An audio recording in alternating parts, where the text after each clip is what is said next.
Hello, how are you? The entire county is out cycling and jogging along Oh, you don't know. along the line board. I did a very slow jog across the county. And there's a line there for years. Oh, yeah. Oh, really? That's not a surprise. I was like, every 100 feet there was a new obstacle. Just run them over. I told her it's like it was so tricky. Someone's underneath the side of the Oh, I just remember that. and they were trying to like see some of it, like, Do you mean Alright, I guess you do the maintenance? let's call the meeting to order. Everyone stand for the Pledge of Allegiance. I pledge allegiance to the flag of the United States of America and to the republic for which it stands, one nation, under God, indivisible, liberty and justice for all. Okay. Alright, so please pull out the memo, the latest memo. And you should all have copies of bulk requirements in your packages and copies of use tables.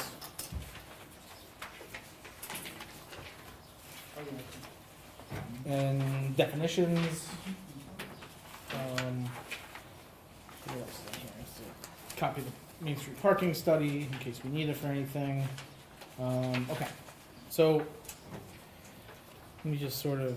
So you all wanted to have the building inspector and the planner here tonight to go over a number of the proposed revisions to the different zoning districts, as well as talk about parking and some of the other proposed changes in this memo. So let me just open this up here. Before we kind of get into this, just so you know, after the meeting we had last time, we did take off some of the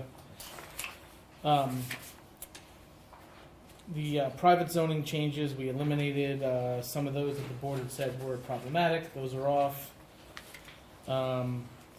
We also, the revisions to the GC zoning district, we offices was taken out of the delete column. So that is out of there. So we should have, I believe, everything in here that the board was still considering that was still on the table for discussion. So, okay.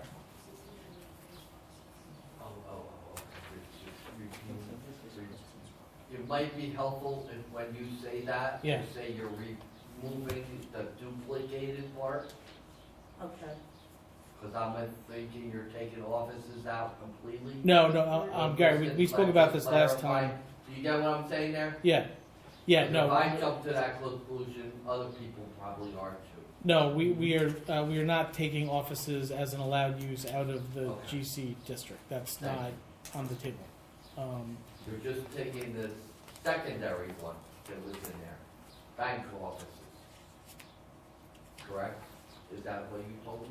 Well, that was the original, the red line of the GC table that I provided. The reason offices was struck was because it was duplicated. It was, there's offices permitted as of right, item A, and then,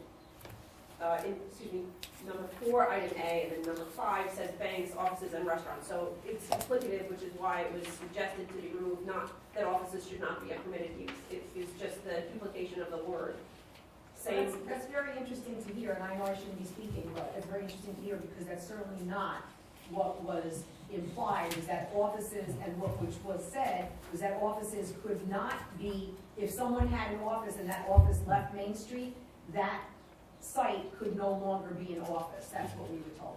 No, well, actually, we were not told that. That is actually not what happened.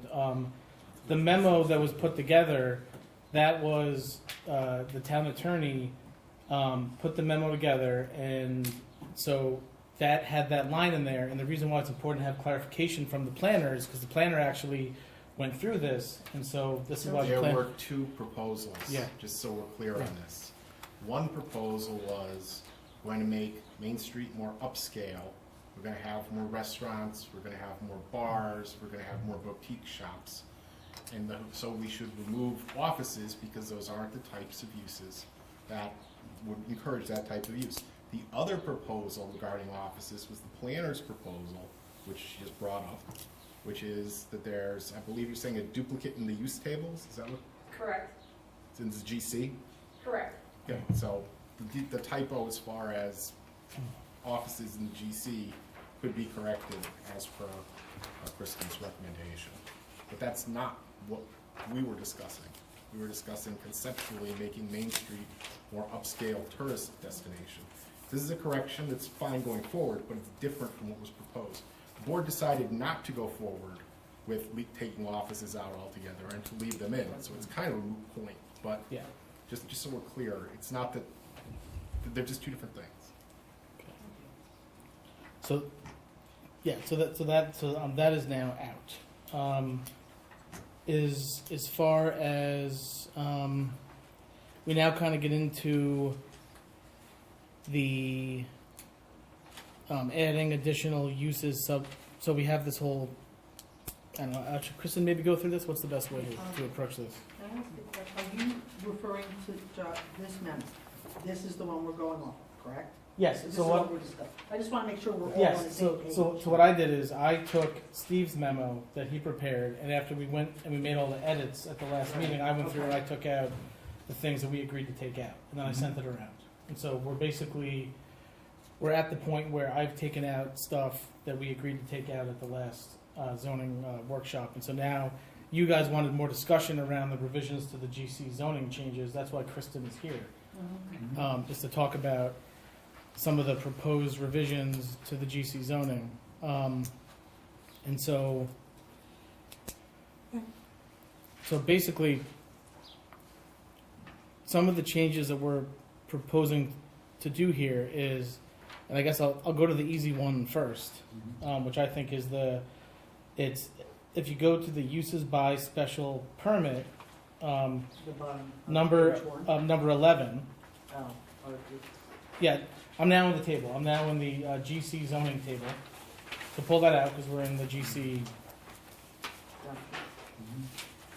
So Okay, so once you start referring to numbers, it's on the table, I understand. so you're on the G. All right, so you have the GC general use regulations by GC district. So let's start with what I think is which is I think is a no-brainer, is to go to uses by special permit, go down to number 11, and we have on-site alcoholic beverage licenses, discotheques, cabarets, dance or live entertainment establishments. We wanted to just take this whole permitted use out. Now, was this your, Kristen, was this your suggestion? Because I just wanted, like, what's the rationale of taking that out? So we've discussed, I mean, I've been here to discuss this a couple times. I know it is, It's really just a modernization of the terminology. In fact, I think the last time I was here, we talked about changing that terminology, not removing it, but changing it to a catering or event space. We To a talked about venue, that. right, to a venue? Pardon me? okay, so we're not eliminating it, you're I- just changing the language. When I, not that I want to come to all of your meetings, I'm not suggesting that I do. No, I But if I understand. miss them, and this is all that I have to go by. So what I have to go by is the last iteration of this that I sent around. Yes. Is based on the last time we chatted about it, was to change that phrasing, on-site alcoholic beverage license, discotheque, cabaret, dance or live entertainment establishment, and change it to catering or event space. And to remove the requirement that that be approvable by the town board and make that a special Yeah. permit by the planning board. Yeah, I mean, I So, think as to remove the additional step. I think That we're- is what we spoke about the last time that I was here. Yeah, I mean, I think we're basically saying, so what I want to do is get rid of the verbiage currently in there and essentially put what you just suggested in there. We don't, and I don't think, I'd also like to get away from the town board approving on-site alcoholic beverage licenses. There's already a process through the state liquor authority to do that, and the town board does get 30-day community notification, so there's no reason to have a, duplication of. It's not really that, but that's, I'm sorry, Steve, what did you just say? I'm sorry. I hear what Josh is saying. He's right. The board does get a bite at the apple, so to speak, in terms of Yes. alcohol licenses coming to the town board. But what's in there now, and what we're talking about getting rid of, is a use, and it's not necessarily even an accessory use for any business that involves on-site alcoholic beverage license. So it's a use that would take place in the building, not having the license itself. They're similar, they're just two different animals. Like, for example, when the darkroom came before you before and said, I want to have basically a catering business, you know, a event space. And the way I'm going to justify that is this is a use that has an on-site alcoholic beverage license. It turned out he didn't want to get the license, so we didn't go forward that way. But that's the type of use that you're talking about. If somebody wants to put a little bar in the back of their grocery store, their card store, whatever it may be, hell, your insurance agency, you know, that would be the type of thing that would be allowed under this. And so you want to get rid of that because it's a weird, oddly phrased use. Well, and it also requires, take the farmhouse market, they're a restaurant and they had to get the special use permit too in order to, Right, I think that the best way to address that may be just a definition of terms like restaurant, bar, yeah, those types of things, because then it would be easier for the building inspector, who this is kind of the first Yep. line of interpretation, to be able to say, you fall under restaurant. Farmhouse market is a good example of that. Are you a restaurant? Are you a bar? No, it doesn't fall under the typical definition of bar. Are you an event space? You know, if you have a definition in the code for these things, then it takes the stress off of a building inspector, and it takes the guesswork out of it. I don't know what this is. You know, if there's criteria for these types of things. For the most part, most towns only have one type of restaurant, but it's not unheard of that town like Warwick has 2 or 3 different types of restaurants. You could break it down even further if you desire to have sit-down restaurants versus, the reason that Warwick did it, for example, is sit-down restaurants versus fast food restaurants. They split those up because they wanted to limit fast food restaurants to a particular area. Delis versus ice cream stands, like this. Yeah. There are codes that define these things, so it's clear to the building inspector and to the planning board and to a developer what the intent of the legislative board that makes the laws and that makes these decisions, what their intent was when they said, yes, restaurants should go in this area. Now everyone knows, and then we don't guess, and you are upset that some type of restaurant that falls outside of the realm of what you had in mind comes into the town. What we I think, talked for about. the most part, that's just an upgrade. I mean, discotheque, cabaret, live entertainment is probably a bit of an outdated terminology, so I think kind of catering and event kind of is somewhat more all-encompassing. And you could change that term to something else, just, or you could add catering to restaurant. You really have a lot of flexibility to do whatever you'd like to do, whatever you think is appropriate.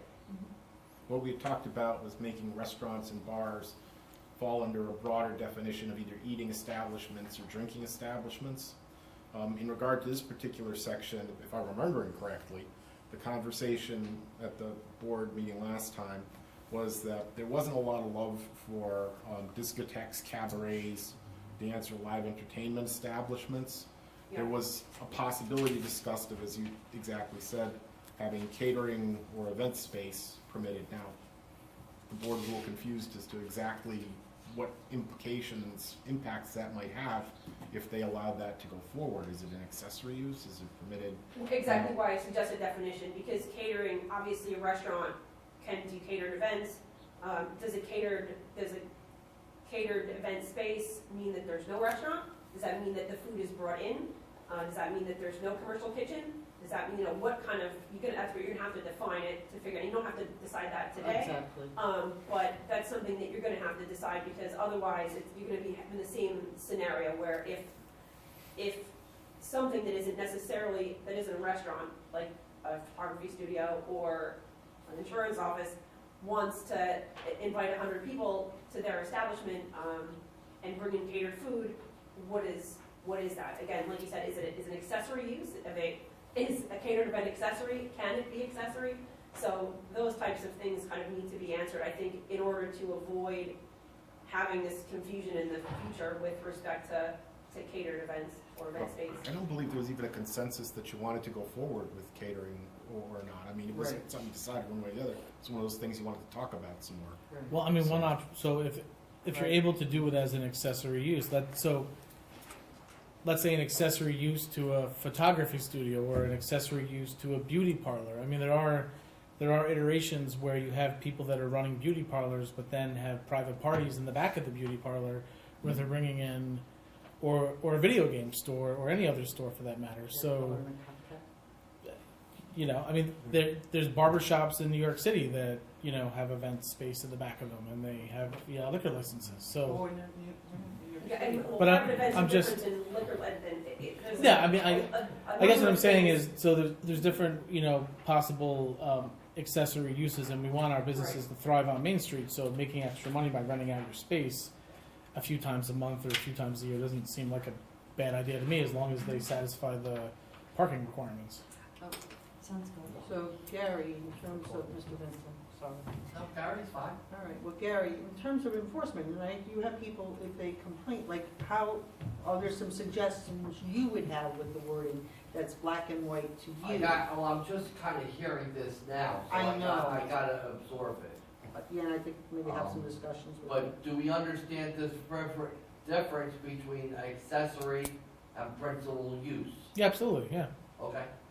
I mean, you know, again, a good example is the dark room where a photography studio and So when we then, talked about 100 people going in, yeah, the principal use doesn't need a sprinkler. But the accessory use of 100 people would kick in would kick in the sprinkler requirement. I think that's very important.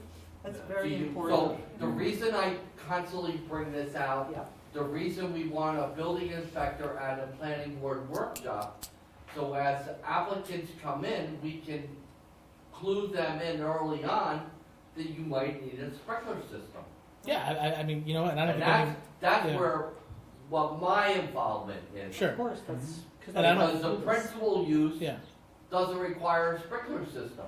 And I don't see any, you know, reason why we would want to get around that. I mean, in So I just want to Yeah. bring that to your attention. sure.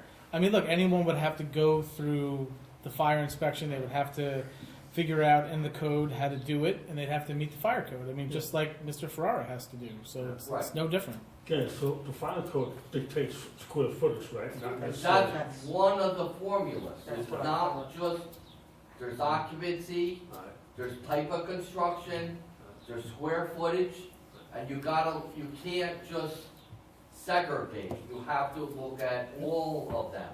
And you use the most restrictive Makes sense. when we apply these things.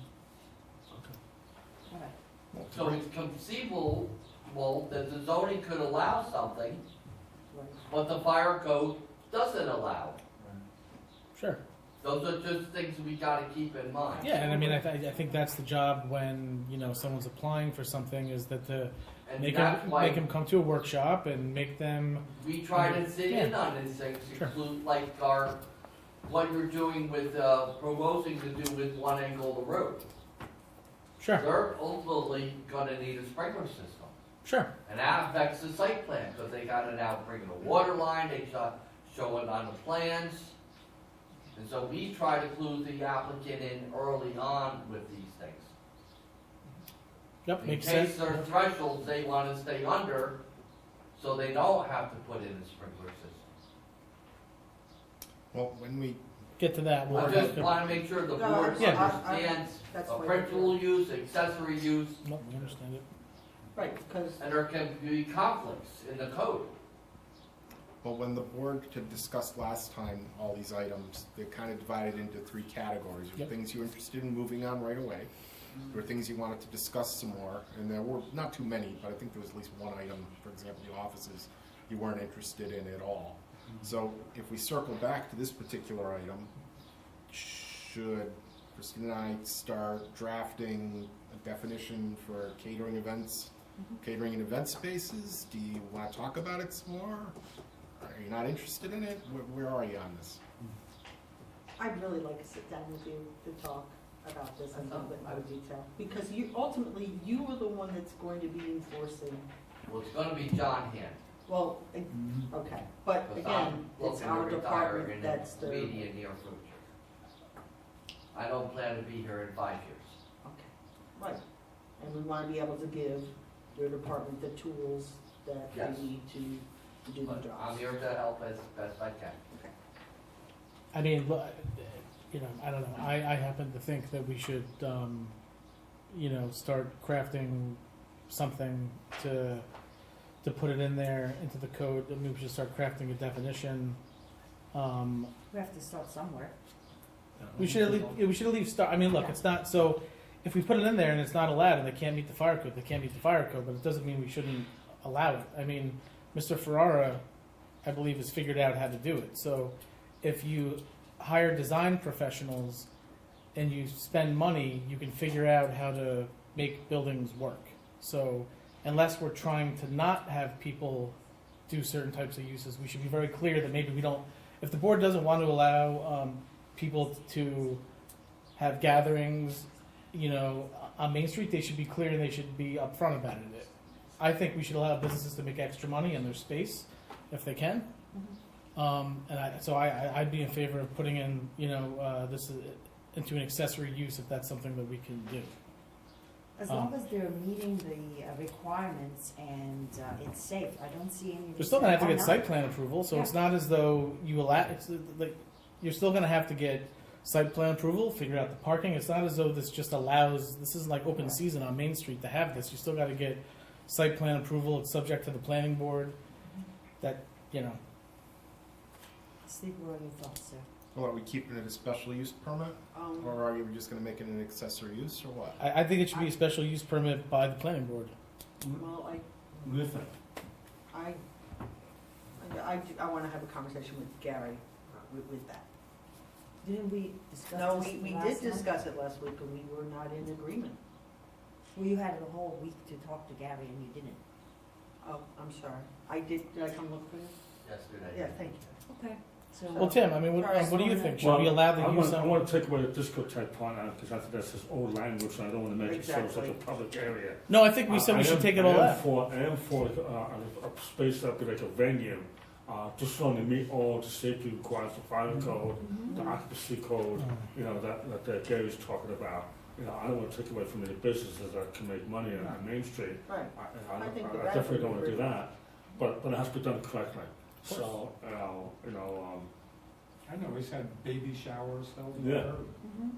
you know, Right. Bridal shower. I mean, no one's asking to waive the building and fire code. That's not, I'm not asking anyone to do that. I want to do it for that, but. We're not talking about enacting it tonight either, this is just, Right, should I we go just feel forward with like drafting we're it? kind of. Sounds like the majority of the board would like to see at least a draft of it, and then. I'd like to see a draft of it. Yeah. I'd A draft like to is move- fine, try to move isn't it? forward with Move that. forward with that. Yes, thank you, Steve. Yeah, I think a draft will allow us to have further discussion on this once we see the draft language. All right, so that's that section, and I think we're all in agreement on, again, we don't want to see discotheques, cabarets, dance, live entertainment. I mean, that's pretty, I think, standard agreement. Okay, so we now get into and this actually this is where this dovetails with the vet rep, this idea of what, theaters? Theaters. Yeah. So, Is when that we get- what angle that he's talking about? well, yeah, so, currently in the GC district, there is not, if you're looking at the use tables, there's nothing in here that says that theaters is a permitted use. They say libraries, museums, and art galleries, but there's no theater. And so in order for the vet rep, or I guess any theater for that matter, to be able to operate, we would need to make that an allowed use and then put a definition into the, Could we put something like performance venue?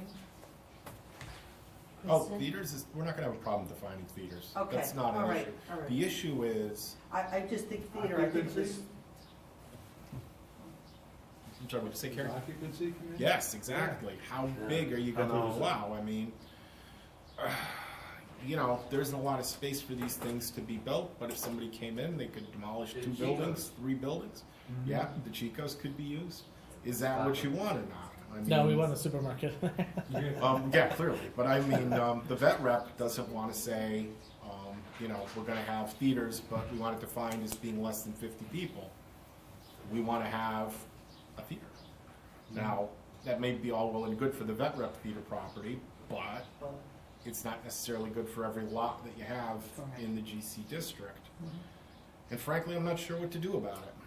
right, because we're not tailoring it for this one, this one developer. You We're can't. trying to define, right, that's spot zoning, right, exactly.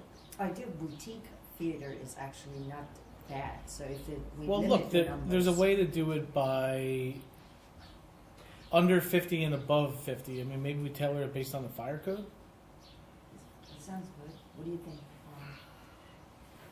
The local law that I gave you for consideration Right. tonight has a definition of theater in it, Yeah. and it just says we're permitting theaters in the GC district.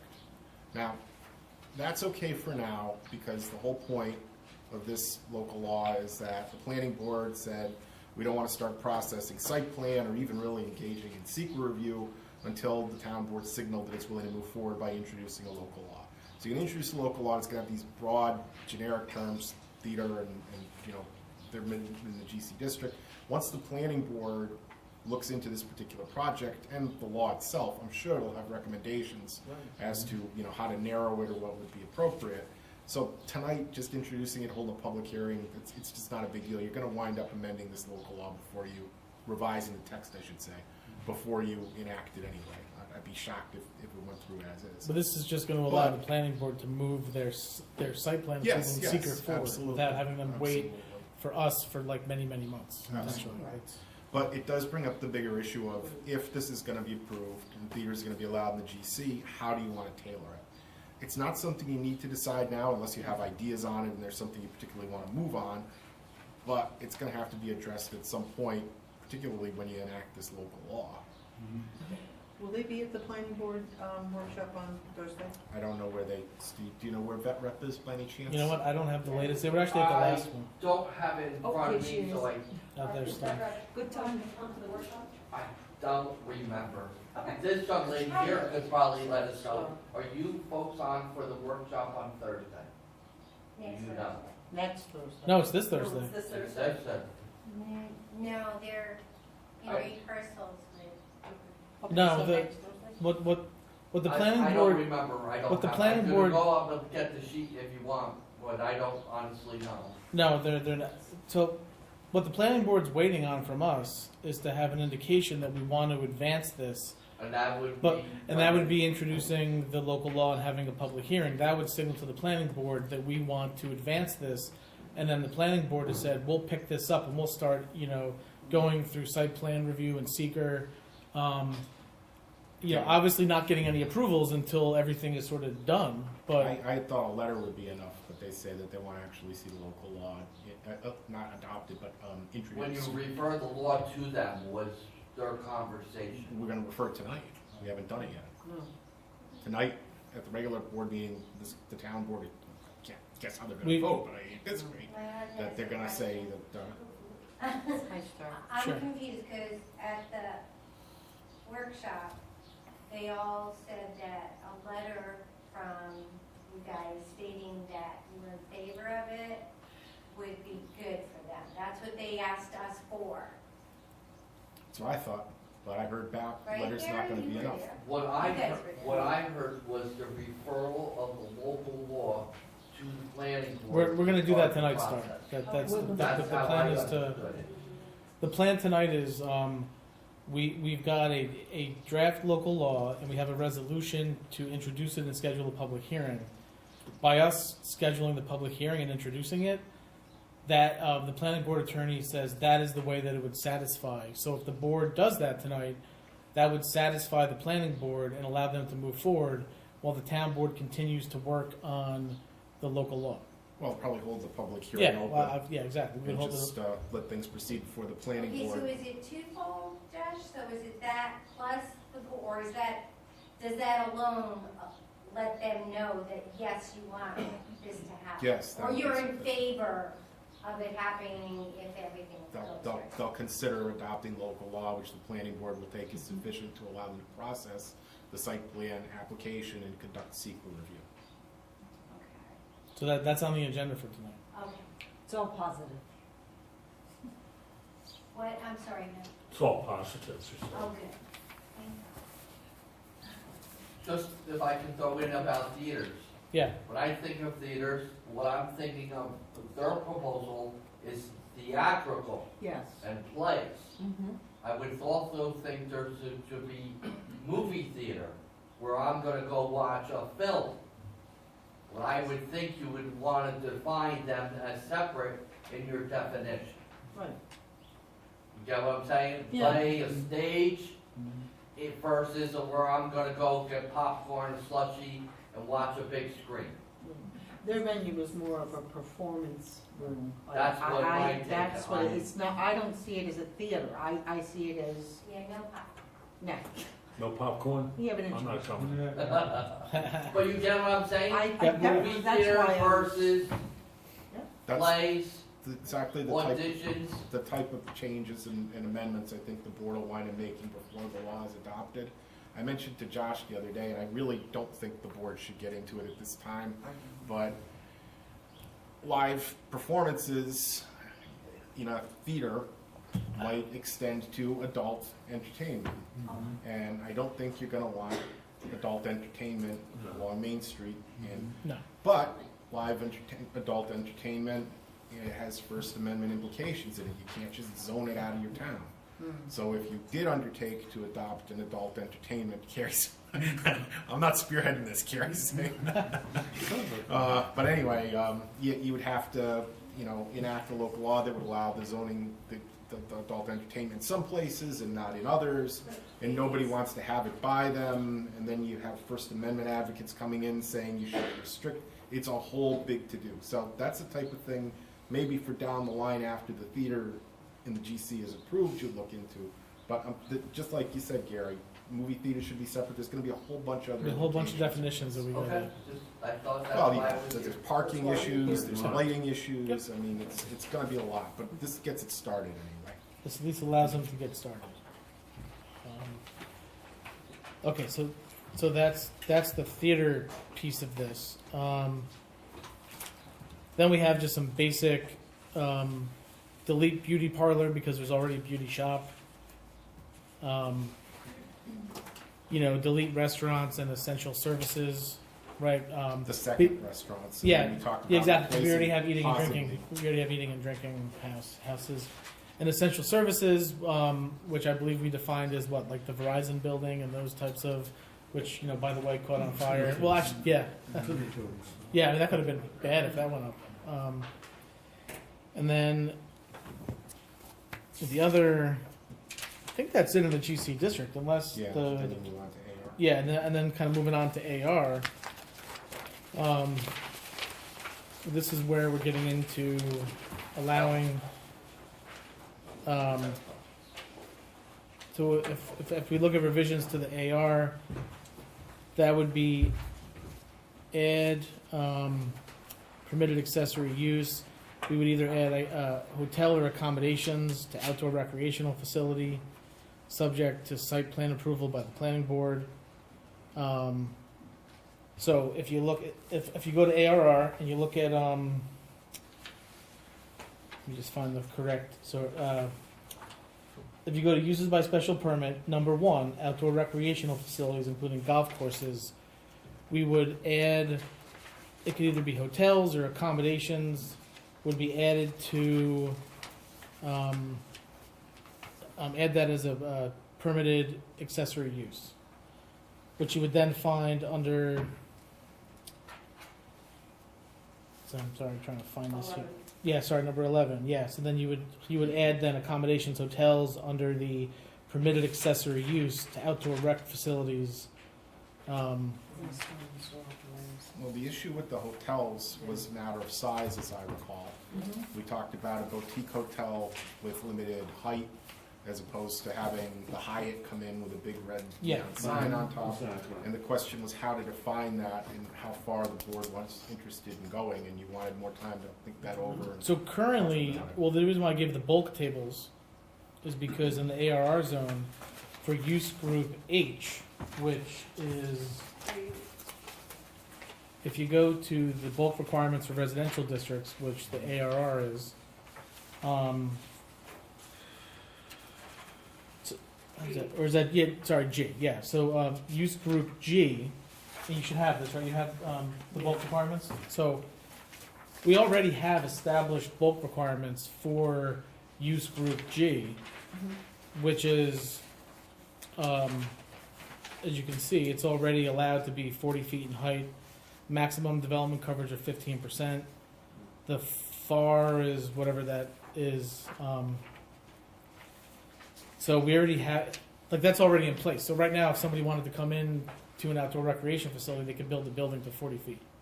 So it's, I would say just keep it the way it is. You know, unless we're gonna get into changing, you know, I would just say keep it.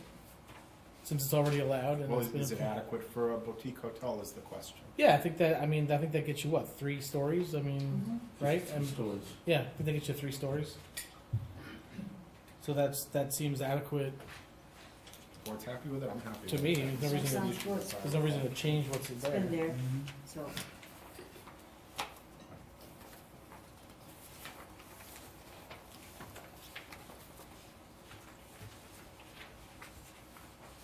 So that, Steve, what is essential services?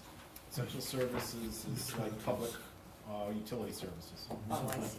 Telephone, cable, village water, I see. fire department.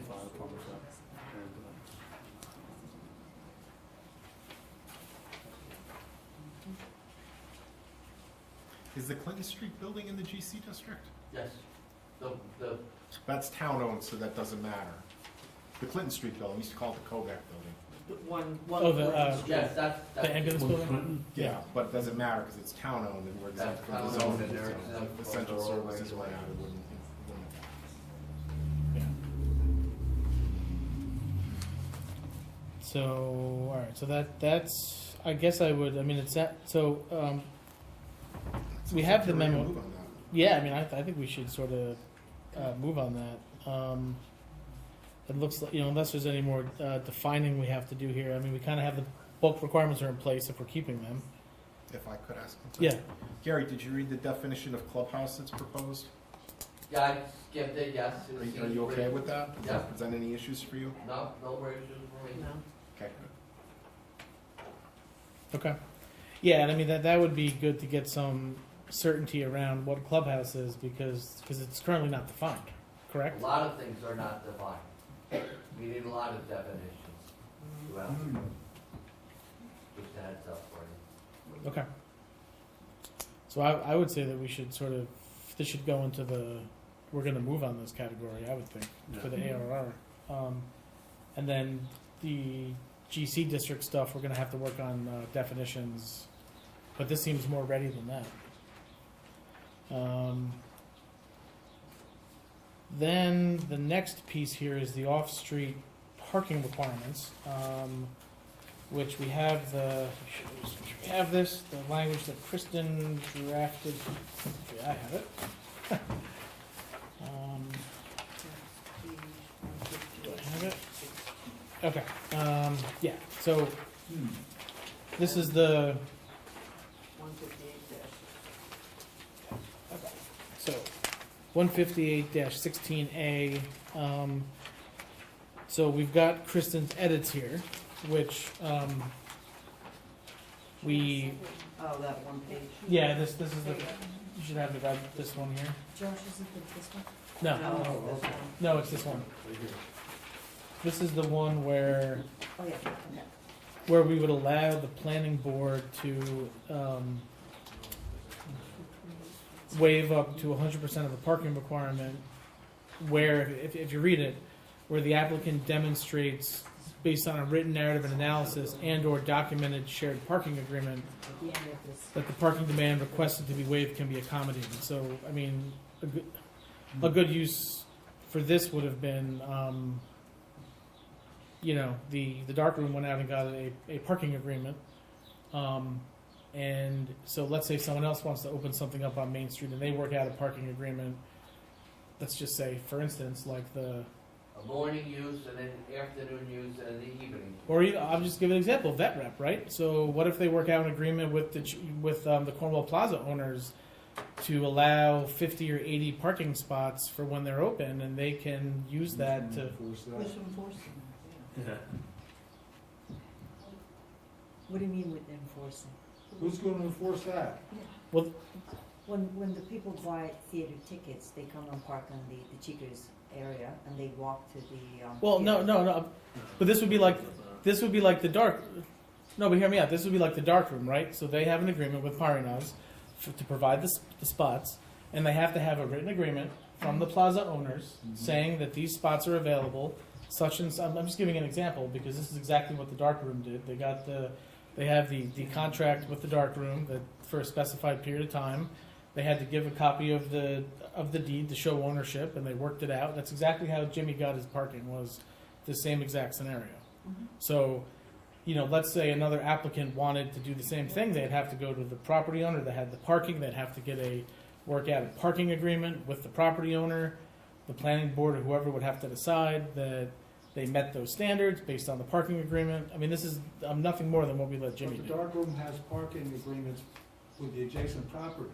Yeah, This is 2 blocks away. yeah. The vet rep is So you the could say Chico's that right they're across in the street. agreement with town hall, I mean. No, I'm saying this. I don't know. This is That's where an the issue the planning board. yes, the can planning deal board would determine. Okay, with. so You're gonna give them, I'm sorry, did it? yeah, you Yes, can talk please. here. But you're gonna allow the applicant to do this, and the planning board is gonna oversee it, whether or not Yeah. it's reasonable or not. Yeah, and they're gonna have to make the planning case. board has done this in the past. Yeah, Did we, It's not unheard of. Okay. but 100%? Well, that's a function of the planning board.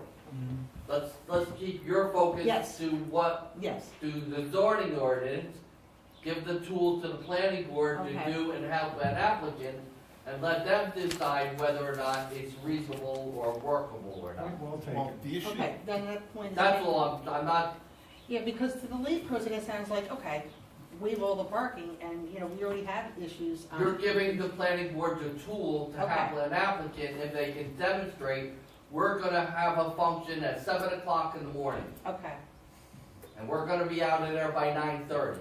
okay, And the Chicos or whoever's we open up at 10. They're gonna be gone and the spaces will be free to use. Okay.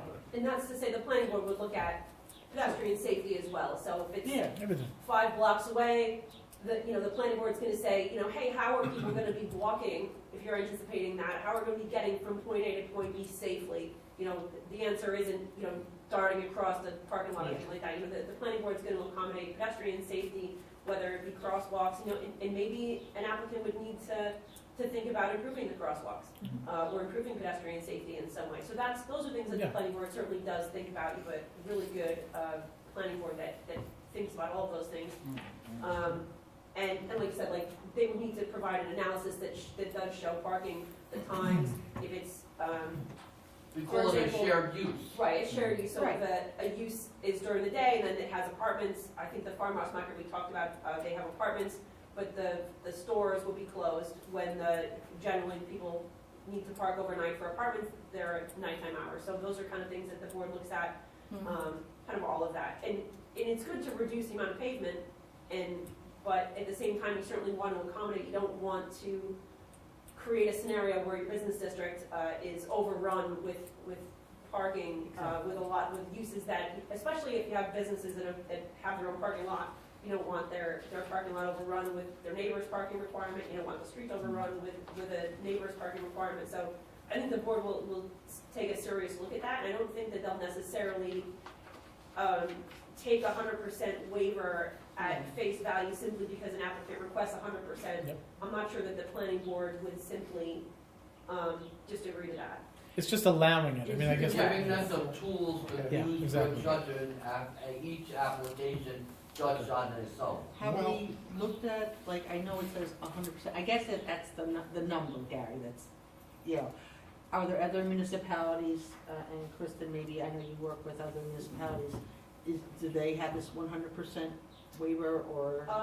Yeah, the Village of Montgomery does up to 100%, the Village of Walden. Now, I think we've talked about this before, it's a different, in some cases, it's a different character of an area. Downtown Village of Montgomery, who is still acquiring land to build public parking lots just for this reason.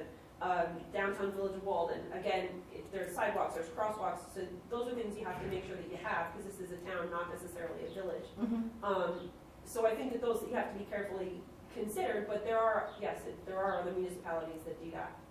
Okay, thank you. And it's important to make sure everyone's on board though, because it's the character of the area you're creating. Exactly. So my only issue with this, and I'm Yes.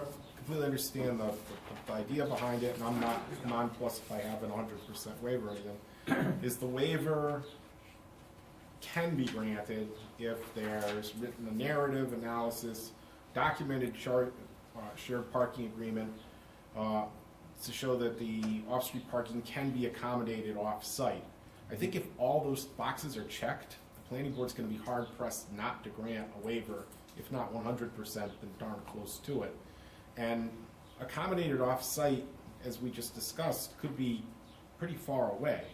So maybe something to tighten up the language would be a reasonably, word thrown in here or something, I don't know. The row says up to 500 feet, I think sets that type of, that radius. Yeah, something like that. That would be- I think that that's probably reasonable, even maybe 300, I've seen 350 used, up to 500's half mile. So, Yeah, I mean, that might, okay, I think that that's Just some standard, that's all. correct, your own certainty. yeah, I mean, that, and I mean, look, the basis, the thing that we held off on looking at this till we had the parking study, which basically showed that there's plenty of parking in the parking study area.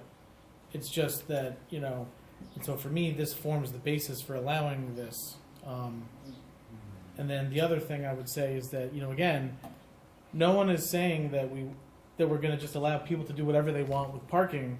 They have to go through site plan approval. They have to, there's different steps. I'm not saying that we should waive parking. I'm saying it should go through the process that it always goes through. Just because we allow something doesn't mean it's not going to go through a process. There's a process it has to go through. So it's not just going to be allowed willy-nilly. I think that's kind of like a fallacy here if people are thinking that. We can't unilaterally waive parking. The planning board's going to have to consider this. So, all right. So next. So it looks like we should probably just add a couple, I guess a tweak to this. I don't know, is it what, 350, 500 feet? You can kind of play around with, like, I guess the distance. I mean, I don't know what's the appropriate amount. I mean, I'll have to look at the distance, like your total Main Street district, and see what 350 feet looks like when I look at it on the sidewalk. yeah, okay.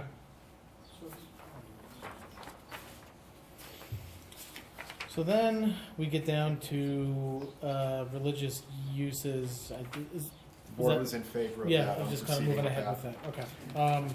Lighting, I believe the board was in Board favor was in of favor of putting, proceeding with that.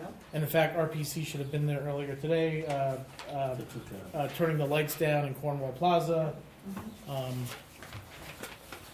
So next we have accessory apartments, ADUs. I'm gonna think, these are certainly sort of the areas that I want to make it easier to build these, but obviously there's a lot that goes into this in terms of deciding. I'd like to allow detached accessory apartments. We've got to figure out what's the right size for the right number of occupants in one of these, and then we have some stuff around waiving off-street parking requirements.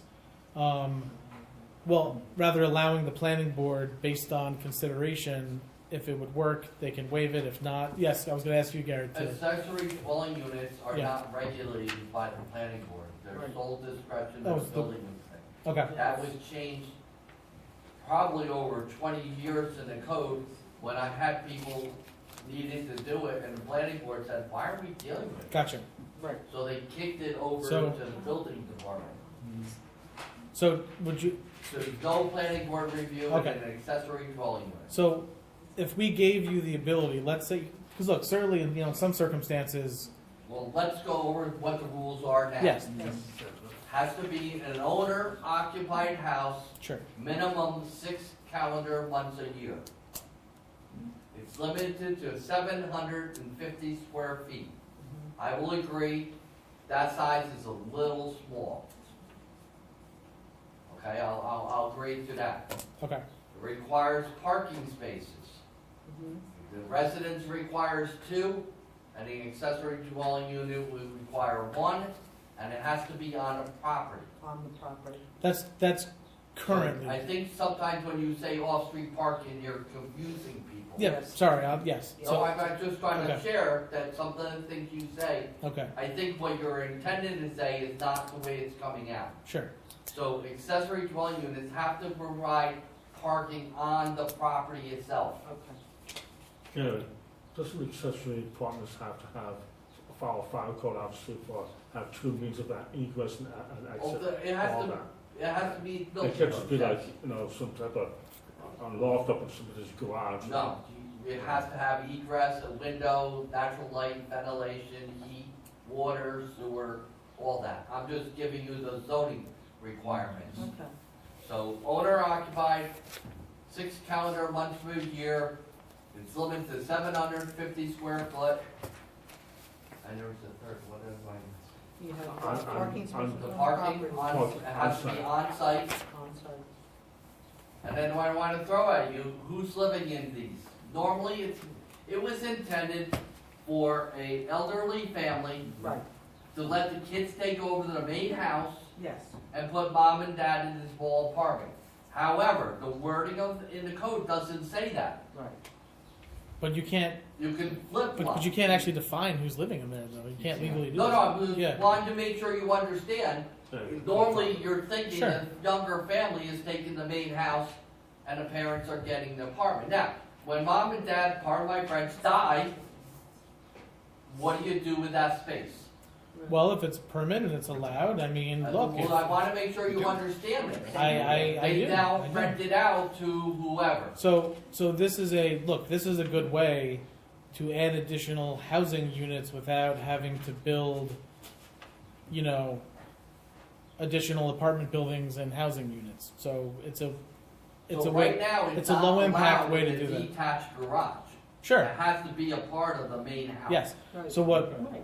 I'm So- proposing is that so people already do that across the town. We all know areas where people have people living above garages, and the same scenario across the entire town. This would actually bring these out of the shadow, allow people to get these properly permitted, so then, Not if they live in detached garages, that's, most of that's against code, it's against fire code. Right. I'm not gonna put somebody in a fire trap, that's craziness. That's outright craziness. so we can't have, so you have a detached garage, you have an apartment above a garage that meets fire code? And if it does, so, okay, but. Is there a way but to most meet of- fire most- code, Gary, most with of the having ones an don't. apartment above a garage or You're having? gonna have to spend money. Yeah. Well, so, It can be done, yes. but again, they would have to go through the process. Yeah, no, I understand that, That's- and you No wanna one's make saying sure to that- skirt the process. I just wanna make sure people don't Sure. just go into like a loft, I'm gonna put a loft on top of and then the there's a fire garage. down below, and there's no way for them to get out. No, we're not 'Cause fires asking. kill people, smoke kills people. We're not asking that to happen. Well, I guess what I'm saying is that if you're allowing people to build detached accessory dwelling units, they would have to go to the building department and they'd have to get approved and it would have to meet all the code. To And if they don't, they legalize. can't- yeah, That's to legalize it. Well, there are already people in the town of Cornwall that have illegal units like this. There's a lot of illegal. Yes, There we are. do. Yeah. So I'm saying that we should do it the right way, allow a legal process that people can. Be safe. This would be in the SR1 zone as well? We would have It's be to. townwide, Yeah, I mean, right now, well, isn't it allowed townwide right now? Right now, it's allowed in any in a residential residential zone. district, Yeah. This is why I'm saying we need some more sort of discussion around this. But as far as the parking requirement, for instance, look, if you're in a neighborhood where there's not a lot of, where there's nowhere to park on the road, and there's nowhere, then yeah, I guess, if you're building one of these, you would have to have, the car would have to go on the property. But if you're in other areas where it's allowed, where you have room for people to park on the road that live in the ADU, and there are areas in town where there's plenty of, On-street parking. yeah, exactly. There's plenty of on-street parking, and this is why you put this up to the discretion of the building inspector. He's going to make a determination. Okay, well this is not appropriate for them to park on the road. They're going to have to build additional parking on the property. Well, this area is, and the building inspector can make that determination. You just have to give me the language to utilize. You wanna try to avoid it being discretionary. I mean, look, Yeah, we, you want it to be we can see what they do specific, elsewhere. so I mean, there must be language elsewhere on this, I would think. Well, We do, There's a lot of different towns, there's a broad range of Right. accessory dwelling unit regulations. Some towns very, very specific, only allowing family to live in the dwelling unit, only allowing the units to not have, I've seen codes that don't allow separate kitchen facilities, so that could never be rented as a separate standalone apartment. And then I've seen, like, some places just allow them. So there's a broad range across the county that I'm familiar with. I think that your law is pretty good. I think we talked about increasing the floor area, but I think that limitations on like percentage, how the percentage of, that the accessory dwelling unit can be in terms of the total floor area of the structure, Yeah, so you sure. don't turn into a two-family dwelling. Sure. You're not going for, you Yeah. understand? So I think things like that, I think are good to safeguard against a scenario that, I don't think anybody here wants, to allow two-family dwellings. I don't Yeah. think that that's the objective. I think, Nope. I understand Josh's point is to give an inexpensive apartment option, inexpensive living option for this type of unit, and 90% of the time it is a family member or something in that scenario, someone that you're caring for, whatever, or your college kid that hasn't left yet, so. Hasn't I- left the nest yet. Right, I think that's, that is primarily what you are gonna be dealing with. You just need some safeguards in the code to make sure it doesn't turn into, it's not abused. And I think that it is a good opportunity to get some of these legalized so that you can have fire inspections so that people aren't kind of creating apartments that they don't realize are very unsafe at carbon monoxide. Well, and the other thing I would add to this is we still don't know because we're now in the second budget extender for the state. Well, doing something around ADUs is potentially a pathway, and I don't know how this is finally going to come out, but this would be part of a safe harbor. Let's say the worst case happens with the state housing law. In it, there's ways to reach safe harbor where you don't have to comply with the housing quotas if you reach safe harbor. One of the ways to do that is to do this. And I think one other. So I'm just saying we don't know because they're now on again their second budget extender, so we don't know where that's going to come out. But as it's drafted. Yeah, as it's drafted, this would be a way to reaching safe harbor. Would be to make it easier to do ADUs. I keep on hearing you say legalize the ones that aren't legal right now. There's quite a few of them. Being a fireman for many, many years, 40 plus years, I've been in my share of illegal apartments, both with fatalities and a lot of potential male fatalities. None of them were done by code. So I want to make sure that the building and fire code enforcement officers have the right and to get the proper, back-end on their enforcement to get these legalized, and have these illegal ones shut down, and make sure that once, if we go ahead with this and allow the planning board to move forward with this, that these are done correctly and legally and safely. That's my main concern. My main concern is not about trying to make money. My main concern is about life of people who are living in these places. Yeah, absolutely. And I think for the most part, people that are coming to Gary to get a building permit, to figure out what the proper way to do it is, they're gonna go through the proper procedure anyways. People that are doing things illegally are probably not gonna call you up and try to legalize their apartment because they probably know that it was built by cousin so-and-so and not I legally. could go to quite a few fire chiefs in several districts, and I could pull out all the illegal apartments in their districts. Sure. They know me. Yeah, that's. They know all of them. Gary, I can guarantee you that. Start Gary, sending a new building code enforcement official out, knocking on doors, sending letters. Gary, assuming that the town board were to keep the owner occupied requirement and putting aside the parking issue, do you see any downside to having detached accessory well, this apartments? is the next question. Yeah. What do we do for water and sewer for these? Do we allow them to run lines from the main house to the detached garage? Or are we gonna require them to run their own separate line from the sewer line and the water line to get to the building? Why couldn't they share a line? Well, because there's the problem. Cross contamination. You get a fire in the main house, and the fire department has to shut off the utilities to that. But it didn't affect the department in the garage. So all of a sudden, when we shut off those services to the main house, they have no services in the apartment. I've seen that. But if, Just something to think about. What do they do- if there's what do they do fire on elsewhere? the main house, the properties, I'm thinking they're not far away, both units are gonna be evacuating, I mean. No, I'm doesn't talking matter. about a detached garage. Yeah, yeah, yeah. They're That's not- not a part of the main house. But they're not that far from each other usually. You gotta drive around town and look. I'll show you. I will also tell you, in the 32 years I've been here, our zoning board has never, zero, granted an apartment in a detached garage. Yeah, I'm not for detached garages. I'm just wanting, right or wrong, they have never approved. That's why they're legal, because people know the zoning board won't grant them. Okay. What do they do elsewhere, like in other municipalities for the, All different water. regs from what I'm hearing. Every community has a different philosophy depending on its community makeup. Okay. If the detached units did meet fire code, and if you had a separate water and sewer, well, I don't know why you need separate sewer feed to them, that doesn't make any sense, but. You didn't listen to what I said. Why would a sewer feed be an issue? You know what it's gonna cost to run a water and sewer line to a detached garage? Well, no, but the For sewer an you could apartment? hook into the septic tank, couldn't you?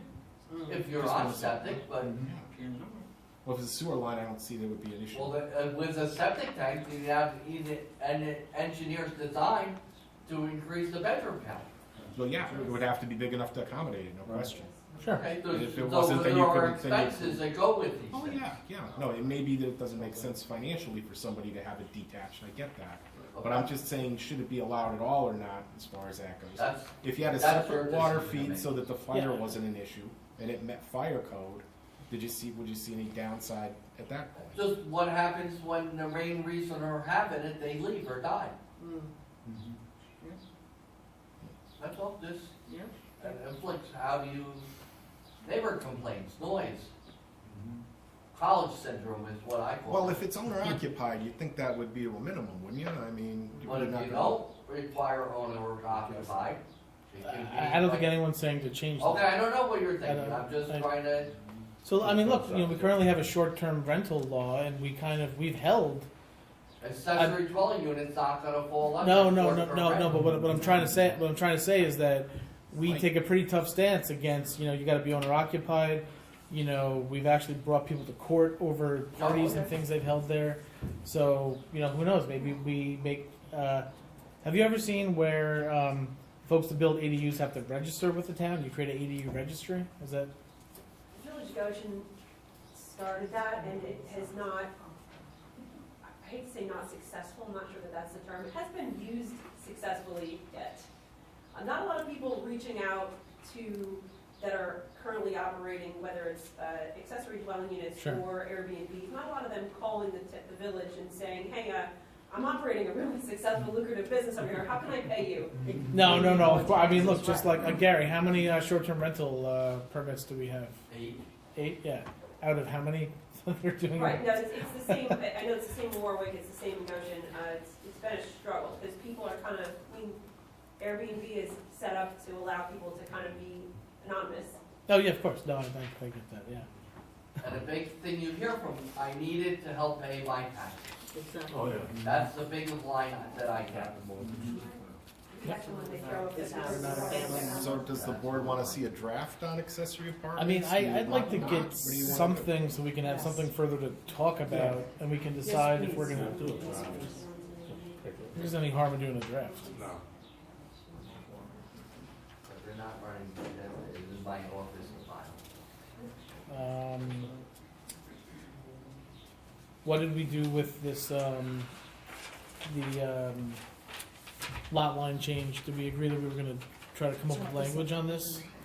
Some of the things the board was in favor of, some of the things there was concern about, particularly the possibility of lot line change that would result in creation of a new building lot.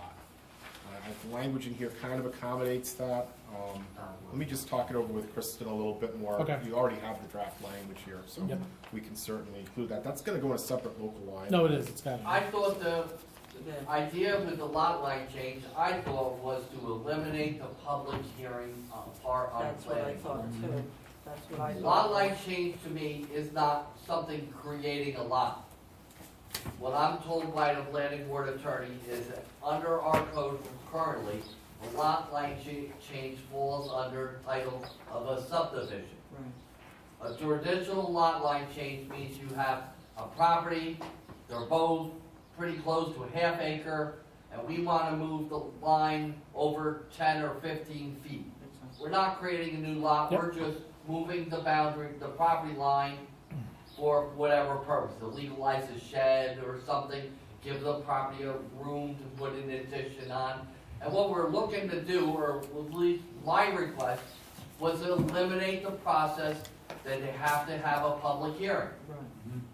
So we can get it before the board, it meets zoning, be done. Well, yeah, that's true, Gary, and I think this law would provide for that. Okay.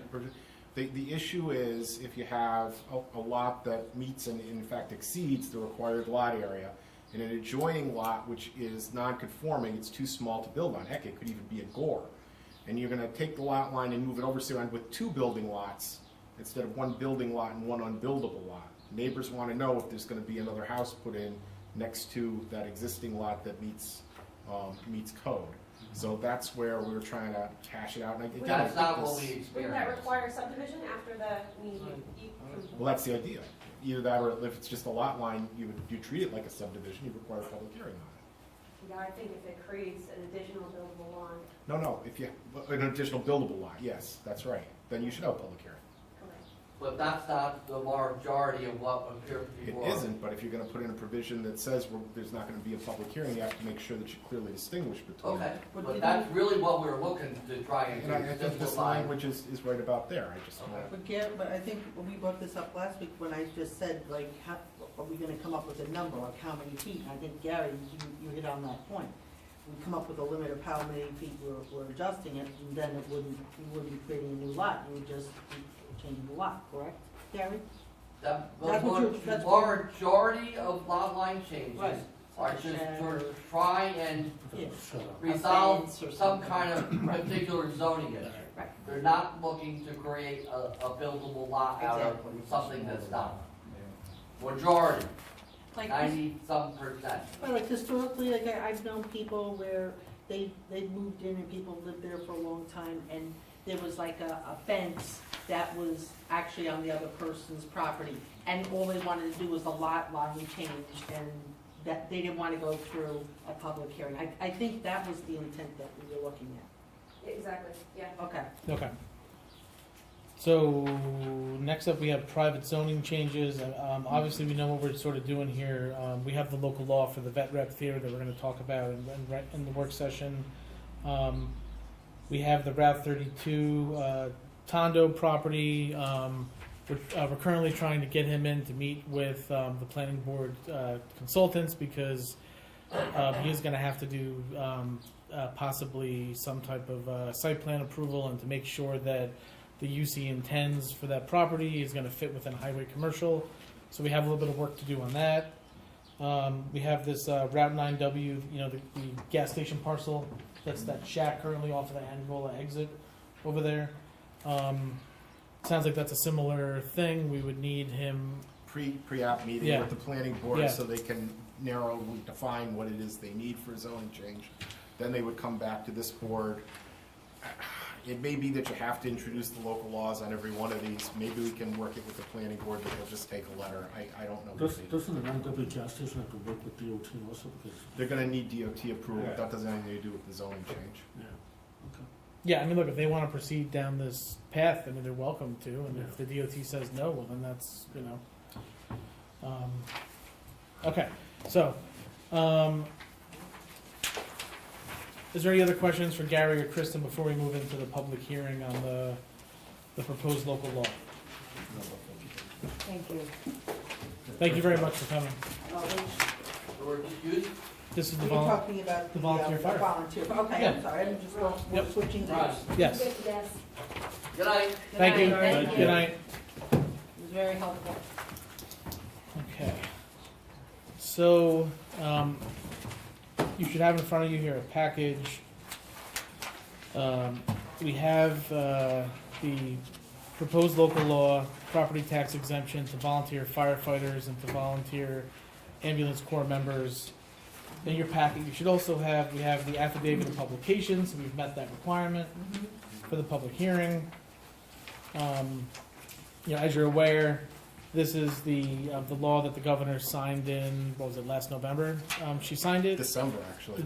Yeah, December. Not leaving us with much time to kind of get this into place. So what we, the goal here is that we would, if the board agrees, would be to pass this local law. This would put this into place for next year. And as you're aware, this, every taxing authority from the school district down, I think even to what, fire districts could do this Yeah, too? absolutely. You know, down to the village. So, you know, we would do our part, and then, you know, I don't know if the county has done theirs yet, but I know they're gonna probably do it sometime this year if they haven't done it already. Hopefully the school district takes it up, and then, you know, the other taxing authorities.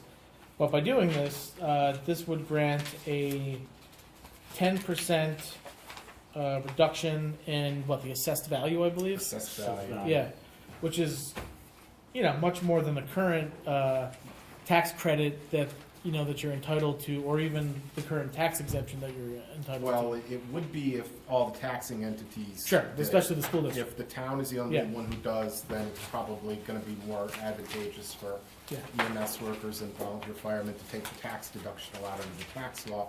But if everybody gets on board, then this would be a nice boost, and they probably would like to do this. There's a giant push for this. Well, we need to get the school district to do it. There's a giant push for this. I'm not sure if they've done so yet. I mean, you know, I believe that, you know, I believe they were gonna try to do it, because they would have to account for whatever, I guess, loss in, you know, in tax revenue they would get as part of their budget process. So they kinda have to figure that out, in context with the budget they're doing right now. So I would imagine that once they pass the budget, they'll kind of take that tax loss into consideration, and then, you know, I'll have to talk to the superintendent further about this, but I would imagine that every school district in Orange County at some point this year would do this, I would think. Yeah, That's a public Yeah. hearing. yeah, public hearing, yeah. Okay, Yeah, so I was just, you know, I'm giving some background, and then okay. I'm gonna open this up to public comment. So, is there any public comment on the proposed local law for the property tax exemption to volunteer firefighters and volunteer ambulance corps members? No? I mean, okay. I think we all kind of agree this is a good thing to do, and we should do it tonight. So, is anything further from the board members on this? No? Okay. All right. To encourage more volunteers. Yeah, that's the goal. That's what the goal is. Or to keep people volunteering And as keep well. them, Yes, Yeah. it's a hard thing. So then I would make a motion to close out the public hearing. So moved. Second. Ms. Scott? Yes. Mr. McGinnis? Yeah. Mr. McCarty? Yes. Ms. Michael Rossi? Yes. Mr. Wojciechowski? Yes. Okay. So moving on to the regular work session, is there any public comment on agenda items? Yes. Nancy Bryan, a few points. First, I do want to preface what I'm about to say, that this is certainly not a reflection on all the hard work that our town clerk does. However, I found it very interesting that the tentative agenda showed up around 5 p.m. yesterday, and 224 pages of a document for this meeting showed up on the town website, again, in the evening.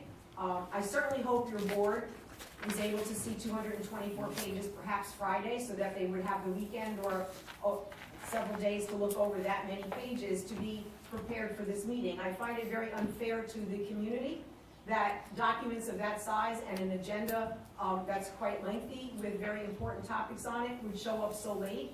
And in addition, the tentative agenda was not updated until after 5:30 tonight. And again, not a reflection on our town clerk and all the hard work that she does. And I'm sure that this was no fault of hers at all. That being said, I also want to comment on the letter from the Orange County District Attorney's Office, which clarified general municipal law that someone who might have some conflict should recuse themselves and disclose that. I do want to point out that in a small town such as this, every member of the board sitting here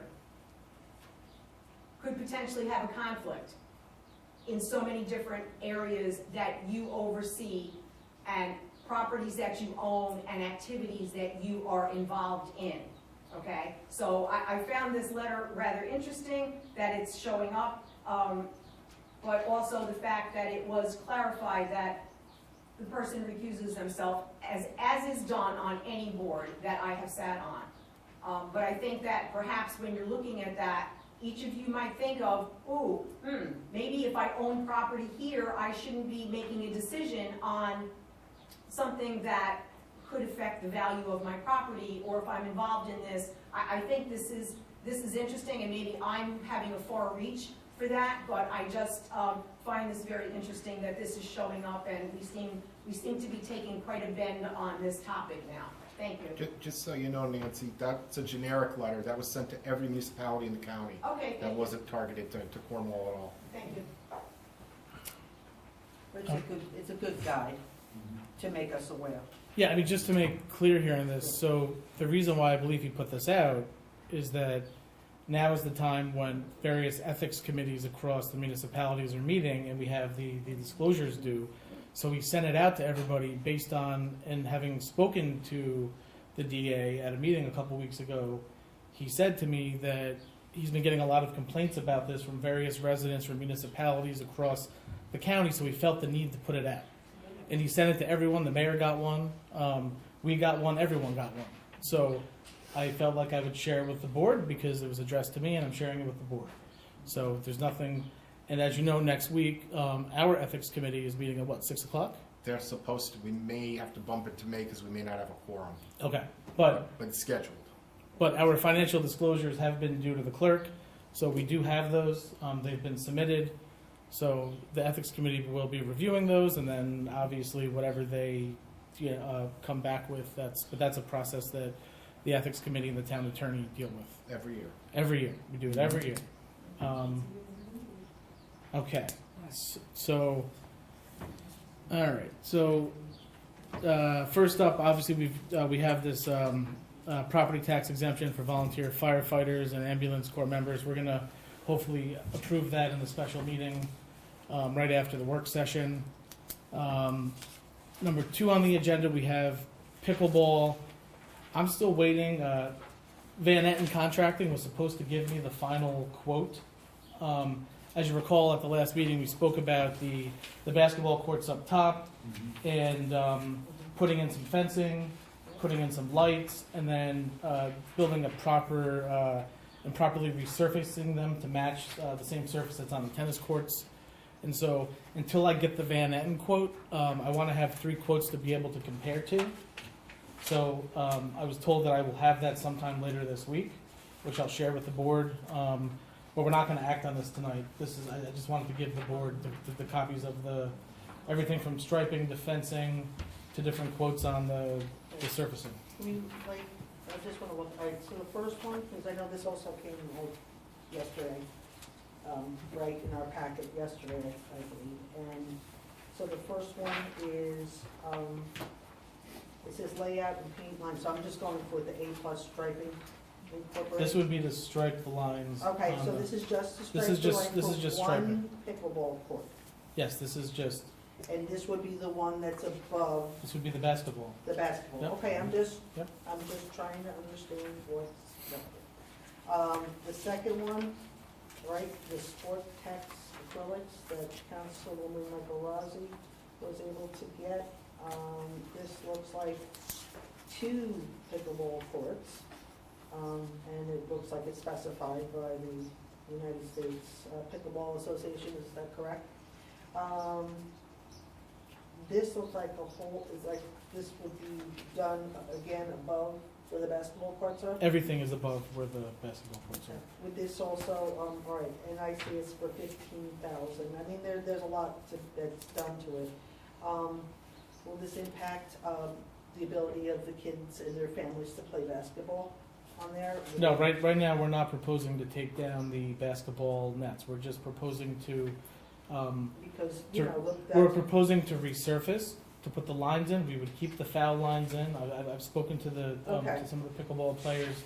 They're fine if we keep the foul lines in, even if we keep the basketball nets up. You know. Yeah, because as I far- see a lot of kids and Sure. their parents playing there. I think that's the higher volume of the activity, the highest volume of activity that I'm seeing. And I want to make sure that they don't get displaced. Because it sounds beautiful, and I don't want it to say, okay, it's only for pickleball only. I don't want to take those courts away from the kids. So No, I'm just I- putting out that concern. Yeah, I don't think anyone has said that. All right. And children also, teenagers also do play pickleball. I understand that, but also you have a lot, I'm telling you, there's a lot of kids and their families that are up there playing basketball. And you're basically, potentially cutting the number of courts in half, and I don't want to make sure that Well, that's no, not we're not happening. doing that. If you recall, we actually put the pickleball courts up there, 2 or 3 years Right, ago? just to do the lines, right. Yes, but they have been, I don't know if you've noticed, they have been playing up there as of recently. So they are up there now, Good, going up where they were originally put. good. We're just trying to make it better for them without taking away from the basketball Okay. players. That's fine. They're gonna be padded and Right. painted beautifully, so. Yeah, and I want it to be like something that's cost effective too. Right now, they're playing on asphalt, basically. So with this, if it goes forward, it will be actually a very nice premium to pickleball courts that it's gonna be added to the Yeah. recreational activity in our town. Right, but that's the $15,000 as opposed to, the other, like I'm looking at other And that's why figures. we're discussing it right now. Exactly, that's the point of a work session. Okay.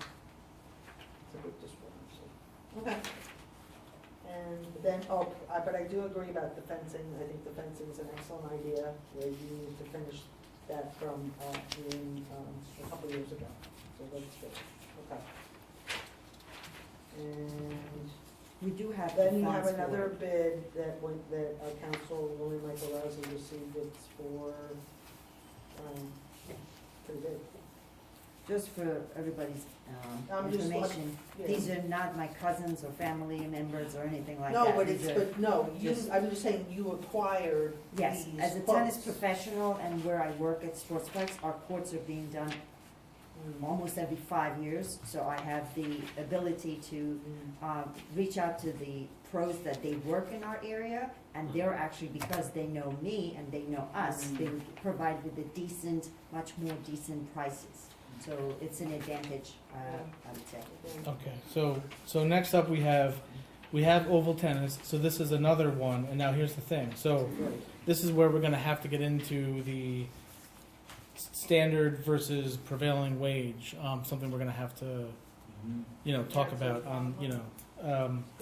So they're giving both.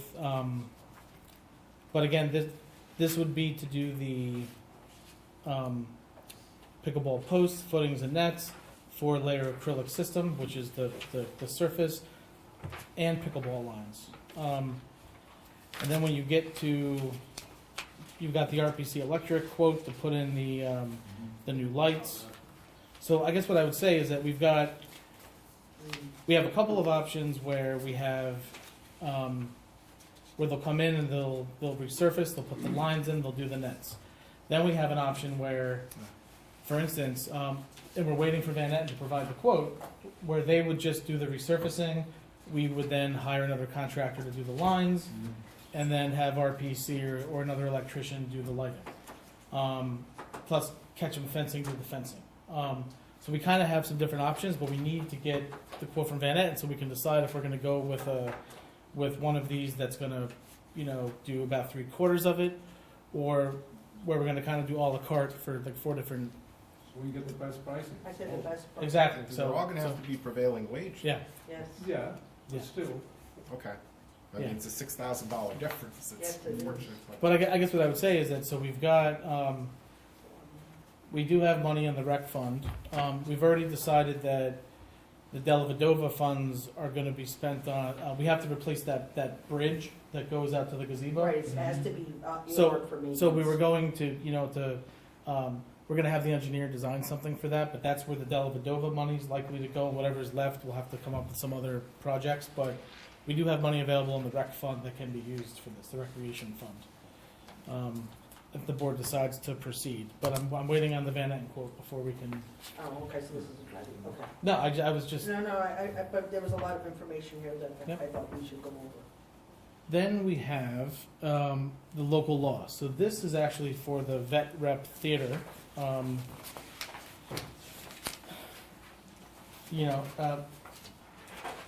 and again, we've already stated this, but the reason for advancing this tonight and scheduling the public hearing for May would be to allow the planning board to continue carrying the ball forward on this while we decide while we kind of work through the definition of theater and some other stuff. But this would at least allow them to keep going rather than waiting potentially months for us and then losing months. So they can at least kind of work, and get to the point of possibly getting approval while we're also working. I don't know if Steve wants to add anything to this. Sure, as we briefly discussed in the work session prior to this, the Vet Rep Theater has made requests to change the One Angola Road property from SR1 to GC, which is easy enough to do. A matter of amending the map, it's not inconsistent with what's in the comprehensive plan. The issue is that theaters are not allowed uses right now in the GC district.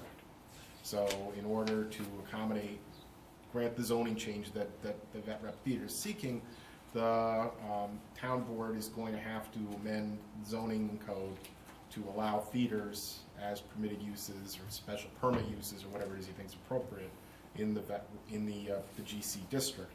That will affect not only the Vet Rep, the One Angola Road property the Vet Rep owns, but it will affect every property in the GC district to the extent that theater would now be a permitted use on it. The local law that the board enacts for the zoning change is probably going to want to say more than just theaters are allowed in the GC district. But we don't know what that more would be at this point. Are you going to attach special use permit provisions to it? Are you going to attach bulk requirements of one kind or another? The building inspector suggested differentiating between movie theaters and live production theaters. So at this point, this generic law, which just includes theaters in the GC district, would be introduced by the town board. We schedule a public hearing on it because that's what the planning board wanted in order to give them confidence that they can move forward with processing this, and it's got a reasonable chance of being approved by the town board. They're going to get, in addition to the application from the Vet Rep, the proposed local law that you introduce for review and comment. And the planning board's going to come back to this board with recommendations for, not only what changes it would make, but whatever it is SECRA might require in terms of, I don't know, for example, traffic impacts or lighting impacts or whatever it may be, community character, in regard to enacting a local law that would add theaters as a permitted use in the GC.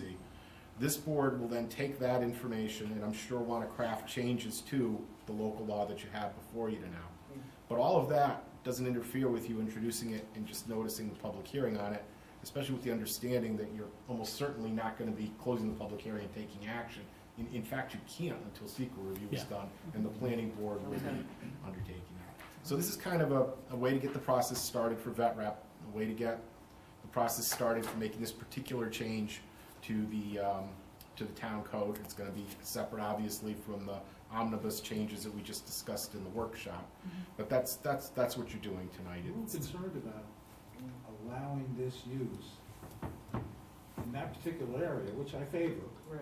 but then it affects the whole GC zone But we can't for change that it. use. Can't just make that use available for one property in the GC. It doesn't work that way. So, it's you're right, Carrie. It's something, there's a yin and a yang here. You might want it on this hand for this property, but not for other properties, and you're gonna have to figure out a way to make that work. It won't be easy, but I'm sure that there's some solution. I hope so too. I also want to say, in the past, let's say 40 years, because this is a very old town, how many clients or residents have come here before the board and said, oh, by the way, I would like to build a theater here and there's no local laws here? We had, I believe, none. So what makes everybody think that we passed this as somebody gigantic comes in with the commercial-sized theater, wants to build on Main Street, which actually cannot actually physically accommodate. So making small changes, I think it's very good for our town. And if we specifically say, let's say 50 occupancy, The Main Street does not even have anywhere for theater, so I think we worry about something that doesn't exist. But again, we've been through a process where there was verbiage in our code that opened the doors, like discotheques and things like that. But we So never I had a think But discotheque. we are now the people that are developing and reviewing and refining the zoning. And I think we're just trying to be pragmatic and make sure that we're doing the right thing and it's consistent. I don't think there's anything wrong with that. I actually, funny thing, last night I was watching one of the town board meetings, and I would not mention which one. There was an audience member that was strongly opposed to our pocket park, which you have put a lot of time and effort and sweats to make that Cornwall Bridge. And it looks beautiful, right? But I didn't zone it. Yeah, I know, Zone it. correct. So What it I'm has trying to nothing say, do with what I'm what trying to we're say doing that tonight. people would, we're gonna do something, there's a request, we would like to make that happen for the residents, studying, of course, everything aspect of the, pros and cons, and make the right decision. Absolutely. And make sure that people are actually enjoying this town. I mean, theater, to me, the word theater is glamorously beautiful and very classic.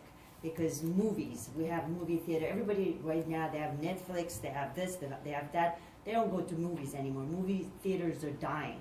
We have a live performance here, and it's representing a group of veterans here, which we would like to support. We should try to step forward and, of course, with Steve's and planning board, make this happen. So sooner the better. By winter time, we could all go to the theater and, nicer place and look for entertainment.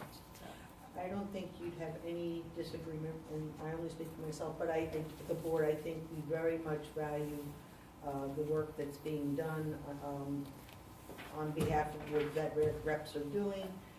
But again, I think, as I go back to, is I think we're just trying to make sure that we do not create, what do they call it, an unintended consequence of something that we do. And I think, I don't know, Carrie, if that's what you were trying to allude to.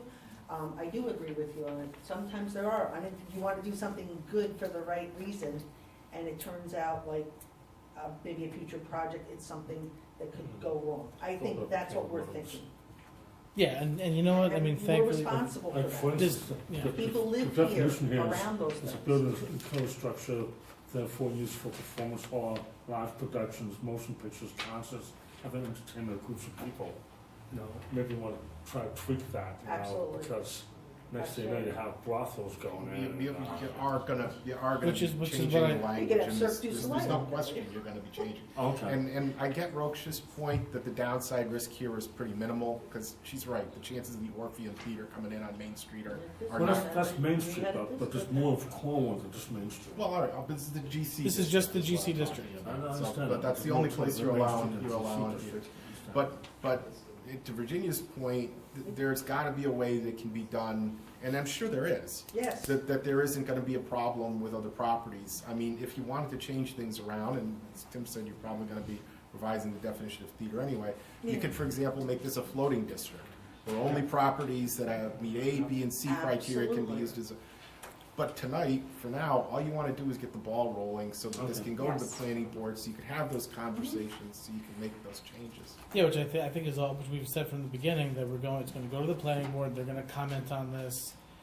We'll work with the planner and with the building inspector on definitions.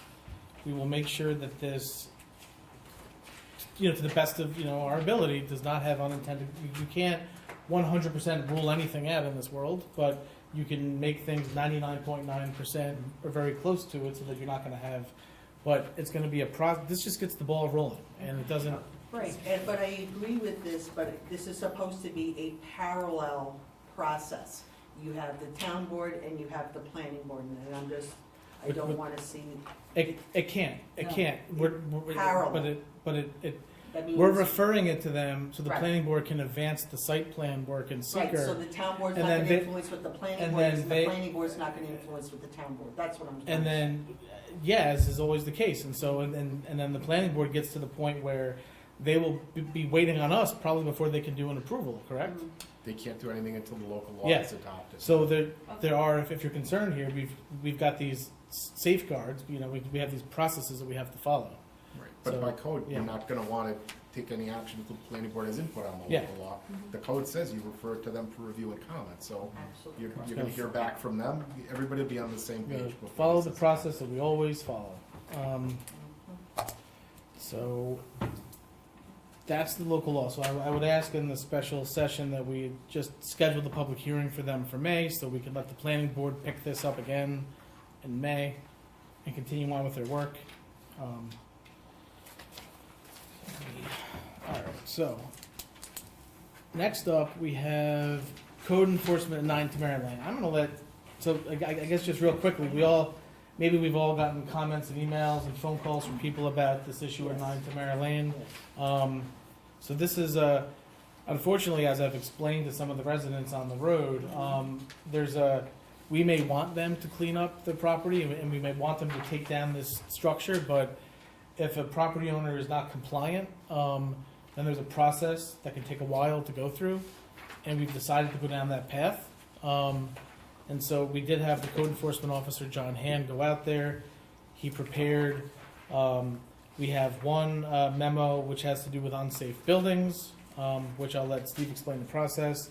And then we have another one concerning property maintenance violation proceedings, which is a separate matter.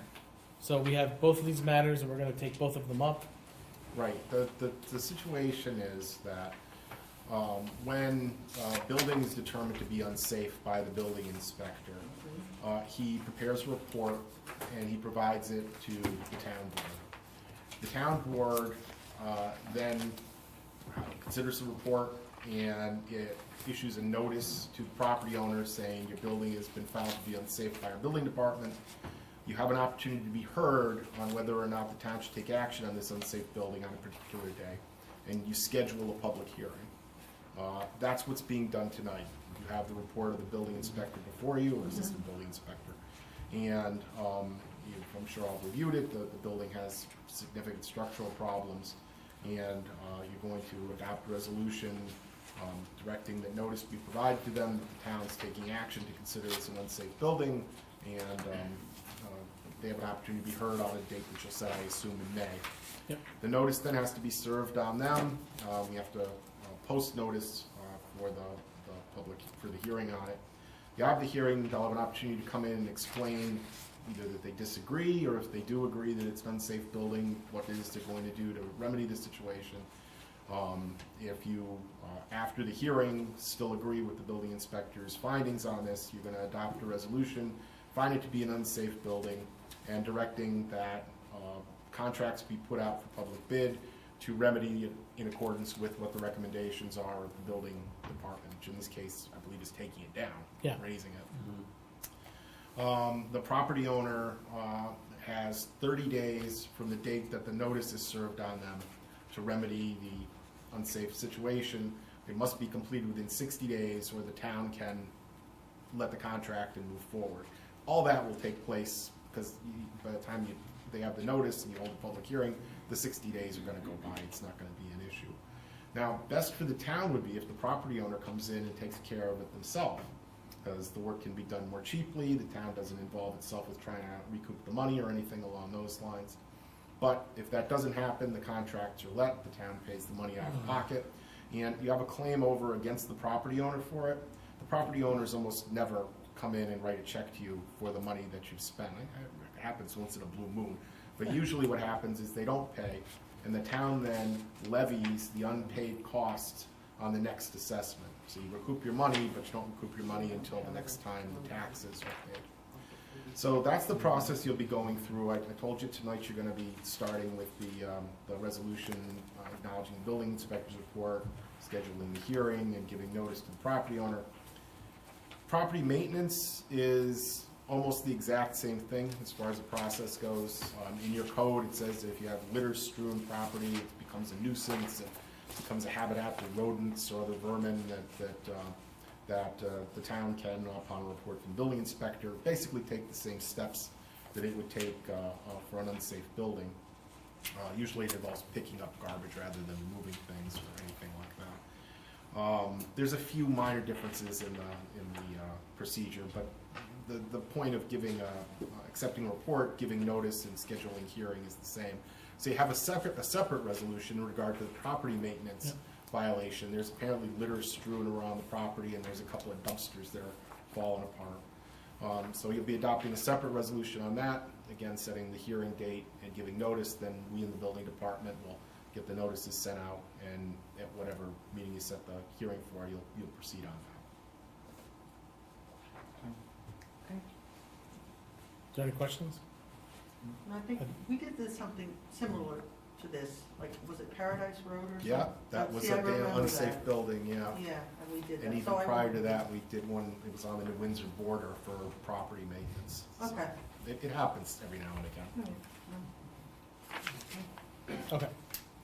So, we have this. Do you have copies of the, I don't have this.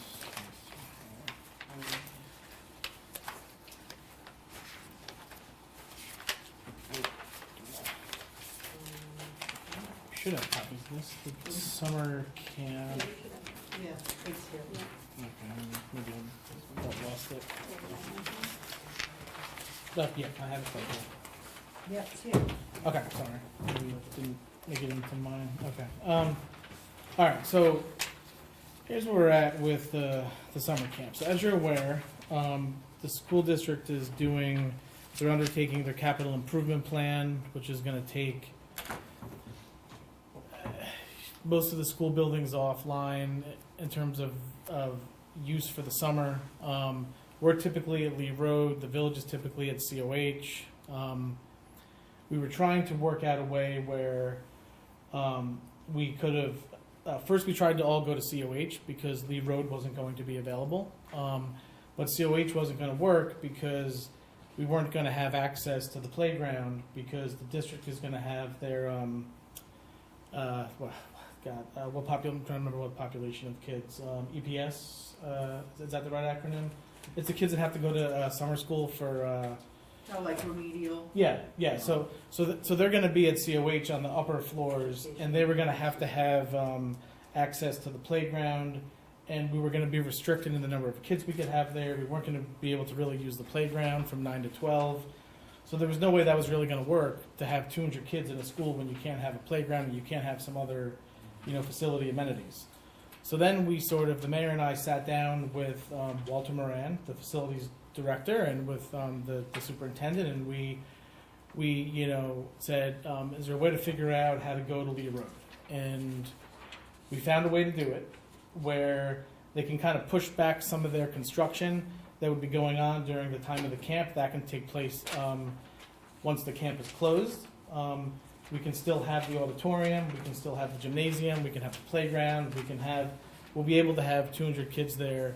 And so that's where we landed, but it's got to be a conjoined camp. There's no way to actually separate this out where we have a separate village camp and a separate town camp. There's just no way to do it. We tried to see if there was a way to do it, but there's not. I mean, the district they want to cap us at 200 kids between both the town and the village kids. So we're basically taking two camps, bringing them together. We've had meetings, Phyllis, Laura, the mayor, myself, Pam, Jen, we've had meetings about this. So we're at the point now where the school district is on board with this. We just kind of have to decide on a price. And so what we came up with, so now, as you know, the village, ran a 6-week session, right? We ran 2 separate sessions of 3 weeks each. But that wasn't going to work here, with doing it the town's way. It would just cause too much confusion having these different, some kids coming for 3 weeks, other kids coming, plus the villages 6 weeks. So we decided that the best option for the summer would be to have 1 6-week session, and then from 9 to 2 p.m. And then, as far as the fee is concerned, we also sort of, and this is working with the village, we would basically, it's going to cost roughly $90,000 to run the camp. And so $300 per kid gets us to about $60,000. The village typically subsidizes its camp. That's how it's able to have the rates that it has always had historically. The town has always tried to make money off of the camp. We're not going to be able to do that this year. I mean, at best, we're going to be able to break even. At worst, we're going to have to do some type of subsidy. The village, so right now, it looks like it's going to be about a $30,000 subsidy. The village will chip in half of that. We would have to chip in the other half.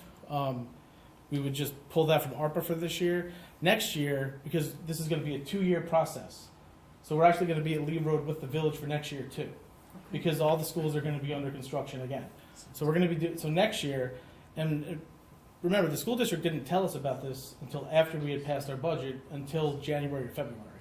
So we're kind of putting this together, you know, after the fact.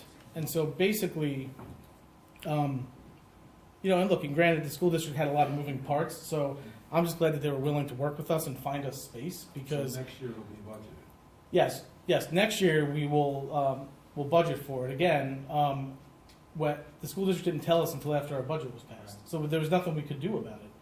And the village, they always budget to subsidize, but the way we run our camps is we make you know, either break even or make a profit. But without knowing this was going to happen last November when we passed our budget, there's no way we could have anticipated this. So what we're going to be doing is, in order to, you know, to get out to the parents, because people want to register, we need to be able to really go out this week and say, camp, you know, we're going to have camp. It's a 6-week session. Hours are 9 to 2. It's going to be joint, $300 per kid. And then Steve and Joe McKay are going to have to work out an IMA. So mighty quick. yeah, well, but here's the thing: if we wait for this IMA, we'll be a further month into this process. We cannot wait for a month. No, until, you can. yeah. So I mean, basically, Steve and Joe McKay will have to work out an IMA on, you know, to the sharing of the, you know, of the cost, and then obviously if there's any cost overruns, we would expect the village to split any cost overruns with us. So right now you're looking for town board approval. Right now, I'm looking for the town board to let us. The rates we have right now, it's going to be $300 per child for town and village resident, for $400 for school district non-town or village residents, or really town of New Windsor residents that go to the school district. And the reason for that is because if you live in the town of New Windsor, you're not contributing to the tax base. You may pay school taxes, right? But we're subsidizing this, and if you're a town of New Windsor resident, you're not contributing to that subsidy. So next year we can try to, maybe we work something out with the town of New Windsor for next year where they will, but as far as this year, I think the best bet is to just, you know, have the differential in price with the town of New Windsor residents. And then with kinder camp, the way the village typically does it is they'll have their kindergartners go to that camp. We've never done that. We've always had a separate kinder camp here, like we've always separated the kids. So we're actually going to go with that model. We're going to have the kindergartners, you know, be here right here at Town Hall under that pavilion like they always do. And that's where the kindergartners are going to go, same as that always is. But that's going to be 1 6-week session instead of 2 3-week sessions. Josh, just for your Yeah. information, I did see New Windsor's tennis camp schedule, and price-wise, they do have a non-town resident price. It differs from the resident, so they also do the same. Yeah, I mean everyone. Yeah. So, so basically, what I need the board to do tonight is to, I guess, agree to this sort of concept of how we're going to do this, which is going to be basically $300 per kid for a 6-week session, $400 for the school district, non-town or village resident, and then we're going to have Steve and Joe McKay work out an IMA on the cost sharing. Next year we will be able to budget for this because we will now know in advance that we're going to be in this situation. But as far as the $15,000 cost sharing, Well, it's more than that, because you got another $15,000 on top. If we do a proposal, if that proposal is $6,100 for a camp director and 2 assistant directors, that's Well, $15,000. no, this is all that's within the included. estimated cost. So that's That's like included. that. Yeah, that I'm just giving you the possible, yeah, so the 90,000 above, that includes the staffing costs. What kind of like, as far as budget or employees, like, are involved in the camp? Like, how many people? It is the same percentages, so there are staffing ratios, we have to follow the same staffing ratios Okay. that we do every year, and every year we approve a list of a fee schedule, we do it every year, the same thing, nothing is changing. The only thing that is, Yeah, but the only thing that's changing, like, and correct me, if memory serves me, right? We usually had, like last year, Laura would organize everything, correct? Then we would have a camp director, am I correct? the same thing that happened last year. Right, but we had 2 assistant camp directors? So the reason why, so this year we're proposing to have 2 assistants because we've now got 200 kids, and we're gonna have one group of 100 every day is gonna be going to the pool. Another group Oh, of 100 that is was gonna my be next staying question. back. So basically, you're gonna have one assistant director that's gonna go with the kids to the pool, another that's gonna stay back at Lee Road, and then you're gonna have the camp director overseeing all of this. So they're basically, are they gonna just like flip? Yeah. Kids are gonna be at school and then they're gonna go swimming and then? Yeah, I mean, I'm I'm gonna just trying to understand how this is working. Yeah, I mean, I'm going to allow our rec department and our camp professionals to figure it out. I don't pretend to be a youth services professional, so I'm going to let them. They've run this before. The only thing we're doing is we're adding an additional, group of kids. Same, look, we're already at Lee Road, so we know how it works, right? We go there and, instead of sending kids from Lee Road to the pool, 2 days a week, we're going to be sending them 4 days a week, right? Are we voting on this today or no? I'm just asking. Okay. Yeah, I mean, but I will. Tomorrow we are going to go out and start telling parents that it's $300. We need to get this out this week. Okay. So, as far as the IMA is concerned, Steve and Joe will work on that. But I guess what I'm asking for, and I'll do this in the special session, is can we agree that we're going on the $300, $400 price so we can get this out to the parents this week. They've been asking. I mean, this has been thought about and discussed between the rec department, the village. We've all spoken about this. We've kind of come to. So But I think. in all fairness, we're getting this today, so, be fair to us too. I understand, you gotta get these things going, but we just got this today. Well, actually, Today. actually, last week I sent an email out with the general You just outlines gave us of some this. generalities, but not money, not So- fact figures. So, So what would change? What would change for, let's say, what we will wait? it's one either we more agree to week? the subsidy or we don't, and that's really the question. Okay, Do we think so that we let's should? wait. All right, so, and then as far as the pool, can you update us what's going on with the pool? Is it gonna be ready to go? Because I'm sure that's another variable. Yeah, look, I mean, the pool's not on the agenda because we don't have an issue with the pool. It's okay. No, So- you're, so- you're So, playing so this what up. I would say about the pool is that, so, Well, that changes the composition of the camp. That's why I'm asking the question. Like, if there's the pools, there's issues with. yeah, That's, I agree. like I said, this is all, yes, like I said before, we're proposing to run it where one group goes to the pool and the other stays back. Yes, the pool is gonna open as normal this year. It's gonna be available for the camp. Okay. We're not gonna have any issues with that. So we are gonna run the camp in the same way that we have run it in the past with the addition of the village kids. And, and having to have this, sending, kids from Lee Road to the town pool every day, which is why we need the other assistant All right, instructor. we're gonna have a town and a village employee? do No, it? the way Camp this is- direct, The like, way this is gonna work with is, the town running it, or? yes, so the way this is going to work is the town is actually gonna handle all of this. And this is what Jen and Pam Okay, would no, I like to just wanna do. know who's handling it. So, we're gonna do all the hiring, we're gonna do all of the, hiring, paying people. We're gonna be doing all of the background checks, all of that Okay. stuff that has to happen. Okay. And then in terms of, and then obviously once the IMA is worked out, the village will kick in its percentage, and then whatever else needs to be kicked in based on whatever the cost sharing is. Well, I'd suggest Yeah. that if it's what the board wants to do, when you get to the special meeting, the resolution section, you could have a vote on A, agreeing to hold a joint summer camp, B, having fees set at $300 per child, $400 for school district, town or village residents, and $300 per child for the kinder camp, all subject to agreement upon an IMA between the town and the village. You'll have the Okay. IMA come before you with all these terms in it. Okay. But if you approve the holding of the camp and at these fees, jointly, at these fees, at least you can start registering I your kids and understand getting now. an Okay. idea. And like I say, you'll have all the particulars in the IMA. Thank so. you. All right, I have much Okay. better understanding. Thank you for the explanation. Okay. All right, so let me go over Tack here. it on, I guess, items Yeah, we'll tack 8, that 9. on. I'm not Okay. sure how you want to do it. Just, Yeah, we'll tack that on. Okay. Next up, we have the rec department CRM software. So, I know Councilmember McCarty went around and he spoke to a few municipalities about this. I believe he spoke to the rec department. I don't know if any other board members have done that as well.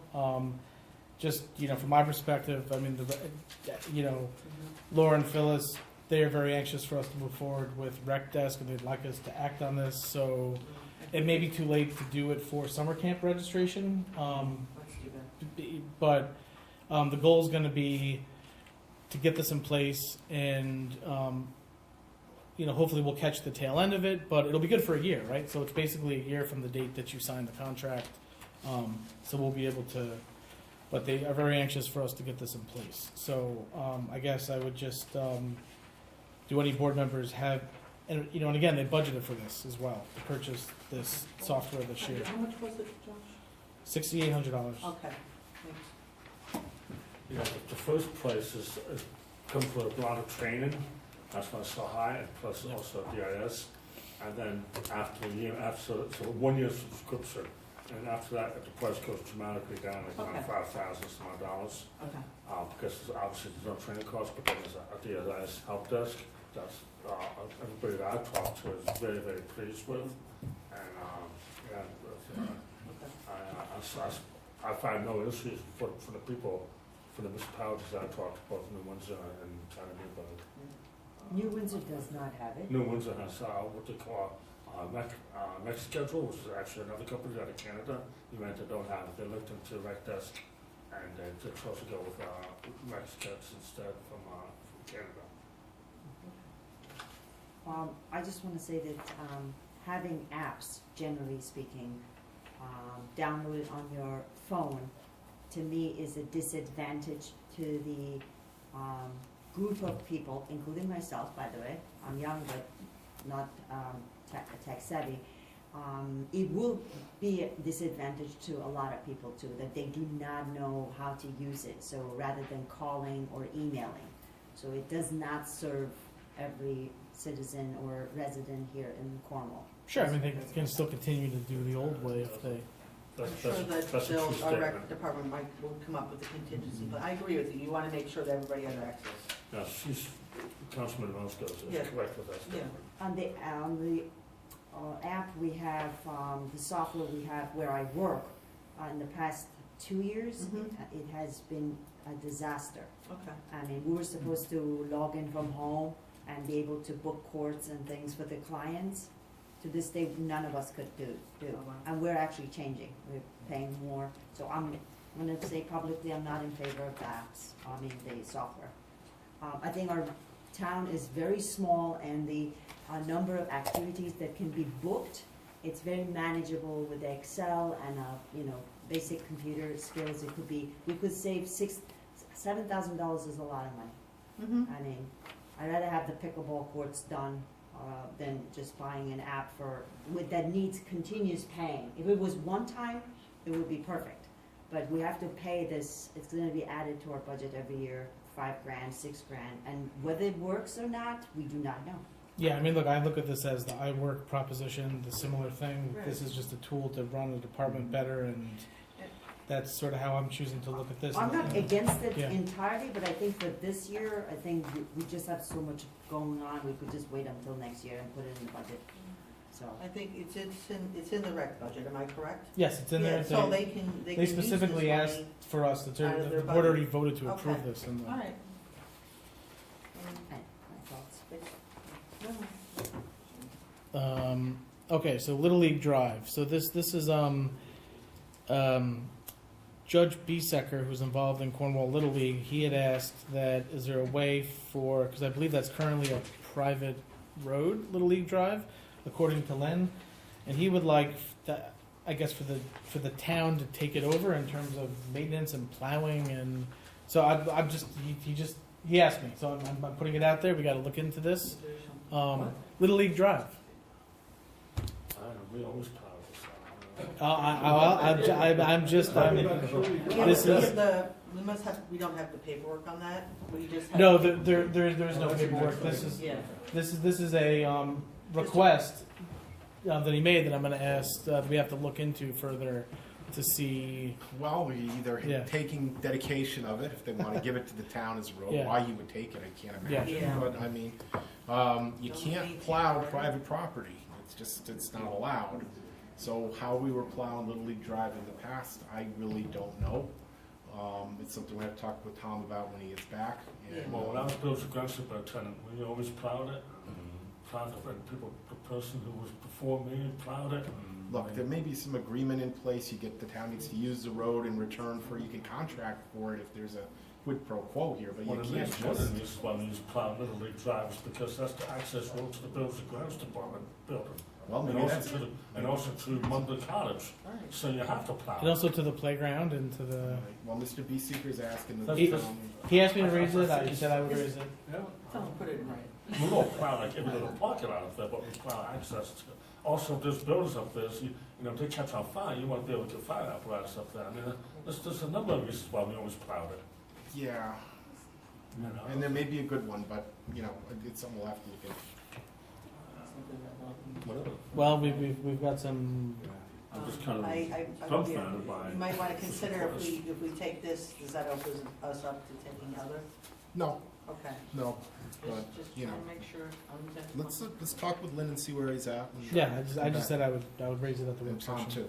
Find out. No, Absolutely. because the reason why they did that is, when it was told to me, and it makes total sense to me, is that Little League Drive would go up that way, and if they stop it, they'll go to the right, towards Cedar League Field, they go to the left, and that's the second access to get to Munder Couch, so you can approach it from two different directions if needed to, in case Munder Couch had a conflagration of some sort. That's why, I believe that's what they did. I'm sure the town didn't just gratuitously do this, there has to be a good reason, and we'll just have to figure out what it is. Okay. So it sounds like we have a little more research and discussion on that. All right. So next up, this is the Curie Road memo. I'm sure you've all seen this, but this came as a total surprise to me. As you can see, if you drive down Curie Road on the town's portion, over where the guardrails are, there's this old retaining wall. The guardrails are actually starting to kind of fall into the road a little bit. It's being recommended that the town's engineer, that we basically do a structural analysis to determine what needs to be done to fix it. But what we're going to have to get on pretty quickly here is we're going to need to, and this is going to be an expense, we're going to basically, so we have a couple options. Either we close down a whole section of a road or a part of a road, or we put in Jersey barriers over just the impacted section, but we'll have to get a temporary stoplight. Which is, this is, in order to allow two-way traffic on the road. And if we don't go that route, then we're gonna have to take, what I think is, if we can keep the traffic open while we're doing the analysis and then repair it, we can't leave this. We're gonna have to fix this year. I mean, we're gonna have to, most likely. Are you talking about K Road between 218 and Iowa Park? No. No, Right before the Main- common. so here's Academy and here's Main Street, right? Yeah. So so here's Main Street where the middle school is. Here's Academy. So it's a section in between there that basically connects Main Street to Academy. And there's the guardrail. If you go over there and you look, it's actually, and we don't know when this wall was built. Probably at least 50 years ago or more. And it's, we don't know how it was built. We don't know if it was engineered. We don't know. So what really the first step here is going to be doing an analysis of how we, how long do we have and how do we fix it. And so Sean's actually preparing a task order because we're going to have their structural engineer come in and look at it, and then they're going to have to determine the course Where's of the work. village line? It's ours. It's down farther now. They own the Right. sidewalk, part of the sidewalk, but the road is ours. The That's fine. village line's down, Yeah. yeah, that's what I was thinking about before. No, I did too. But of course, the village will be impacted, so will the school district, because they run buses through there, and it impacts the village. So the mayor knows about it, the school district knows about it. We've just got to now determine, so we're going to get on this, closing it off, getting the stoplight, temporary stoplight. Then once we know how much it's going to cost to fix, we'll have to decide, because obviously we didn't budget for this, and this isn't exactly going to be a $50,000 fix. So, this is just one of those things where we're going to have to take care of. I mean, we can't close this road down. Right. So, but more on that. I should have a task order from the engineer for next week for us to approve on the evaluation. In the meantime, we're going to get Jersey barriers up, and we're going to work to get a temporary stoplight in there. So that was an unwanted surprise that I got last Friday. So next up, we have a road improvement permit for Route 94 Meadowbrook Road, which was submitted, and you can see this here. Steve, we have to approve this, right? Right, the deal is the town amended the code a few years ago to provide that road opening permits over a certain length have to come to the town board. If they're under a certain length, they stay with the building inspector. So there should be a full submission, which would, well, you got the plans, you need a letter explaining things like when they're gonna do the work, what the work consists of, how they plan on remediating it, what the bonding is going to be, and then once you have that, you can adopt a resolution. Just this. I only have plans. Yeah, that's all. Unless it's in the notes, unless it's in the phasing notes on the plans I potentially? guess it's possible, they're so small, I couldn't read them if they were. I mean, that's sometimes. But we it should is. get in touch with the people submitting this, the engineers, and just Okay. let them know a list of what they have. They can submit it in short order, and, run it by Tom, make sure that everything is to his satisfaction. Then you just adopt a resolution approving the Okay. road opening permit. Okay. Next up, we have road paving for 2023. So Tom, in order to basically take advantage of, the Gorman Group is going to be paving in New Windsor the second week of April, then in the village of COH, and then they want to come back to us after that. And so what Tom is asking us to do is authorize expending $177,301.86. This is our CHIPS money that we're budgeted for. And so he just wants to basically move up the authorization. Normally we do this like work in the fall, but he wants to do it now in the spring while we're here. So he's asking us to approve this tonight. So this way, if we approve it tonight, then they'll be able to get in there and start this work on these roads in April. And you can see the roads that he's talking about. This is part of the road paving schedule. Let's see, let me put these in here. Yeah, Broadway Bridge, Chestnut, Elm, and Quaker. So that's the cost, as well as some of the additional costs, the mill rate, the prep crew for the estimated total.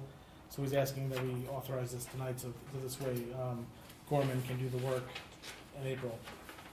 It's on a public bid contract, Yeah. and all the money's in the budget already, so it's just a matter of, we let them do the work. Okay, next up we have the road opening permit fee, where, obviously Tom asked us to look into this last month. I believe it's required. Is there a code change that's required to establish this, or we can just do a fee schedule? Resolution, amending the Resolution. fee schedule is all you need. Okay, I don't think we ever settled on a fee. we did, and actually Tom, did you not, we had this last time, it should be. Oh, okay, that's why. Okay. I remember it now. Yeah, so basically Tom is asking, so typically, folks make a $500 bond payment, and then after the work is done, we give the payment back. Tom is asking that we would propose a fee somewhere between $150 and $250. Oh, yeah. and that range, so we just have to, come up with a fee. What we did last time when Gary wanted to raise fees was I had him, or assisted him, I should say, in putting together a very brief memo saying that the fee that's being imposed is sufficient to cover the costs incurred by the town in regard to the permits that he was issuing. I think probably Tom could put together one so Yeah. that you have it in your file, so it's just an arbitrary number you're coming up with. We can probably have that for the next meeting. If we can't, we can certainly have it for the first meeting in May. Fee covers So, cost let of me see, issue. when does he get back, do you know? It's back on Friday, but, so, I mean, it's probably not. Can maybe put it over to the first Yeah, meeting that is- in May and then. yeah, we'll- let's go wait till we'll Get May. the memo done. Let's for go you wait till before- May. Assuming it's in favor of the fee. Yeah, I mean, I mean, right now, we're not covering the cost of doing it, so to me, it makes sense to have something in there. Then we have yard waste pickup. I'm just, I'm coming back to this after we kind of, this is basically where for yard waste, we would have residents, they would have to use the brown biodegradable bags, versus currently where they can use the 32-gallon cans. The idea behind this was residents are basically putting cans out there, they're overfilling, they're left to be wet. It's a dangerous hazard to the workers sometimes. I will say in the weeks since we first spoke about this, I have heard from a few residents who have said, look, I've been doing this always. I always, I make sure not to leave it out in the rain. I try to do a good job. I don't. So, or like, what if you have the leaf bags and they're out in the rain and then you lift them up and it all falls out? Who cleans that up? Is it the sanitation department who sends the street sweeper by, or there's kind of all of these like things that I guess hadn't been thought of. So I guess we kind of have to think about if we're not going to go this route, which is what the highway superintendent wants, then we do have to be strict with residents because there are residents that don't exactly follow this. I mean, technically in the code, you can't use anything more than a 32-gallon can. And we have to look out for our workers. So, I mean, I would say this is still kind of in contemplation. So maybe let's sort of lay this over and think about it. Maybe you all hear from some residents about it. Just put it out on a dry land. Yeah. Just put it someplace covered. That's what you do with it. So I mean, I get the intent. I mean, maybe we could, at a minimum, if we don't do this, maybe we could really try to heavily encourage. I know that the sanitation department and highway, they have been trying to get residents to convert actively to the paper bags. They've been leaving them slips saying, please, So I don't have an issue with them trying to convert residents to that method, but maybe let's we'll pause this for now. As far as doing something formal, unless you think that we should push forward on. Maybe we'll just lay it over for a month. I think it gives the whole town a unified look too when everybody puts the same bags out, so, anyway. So, I mean, we'll, Okay. we can bring this back up when Tom is here. Maybe if Tom wants to make his case again. He's not here, so I don't necessarily want to have, Okay. So- Make decisions for exactly, he's got to live with this every day. All right, so the Cornwall EMS door. So, we have 3 quotes, and we have 2 that are not ADA compliant, one that is ADA compliant. And so the question is, and look, I happen to think we should have the electronic door, and it should be ADA compliant.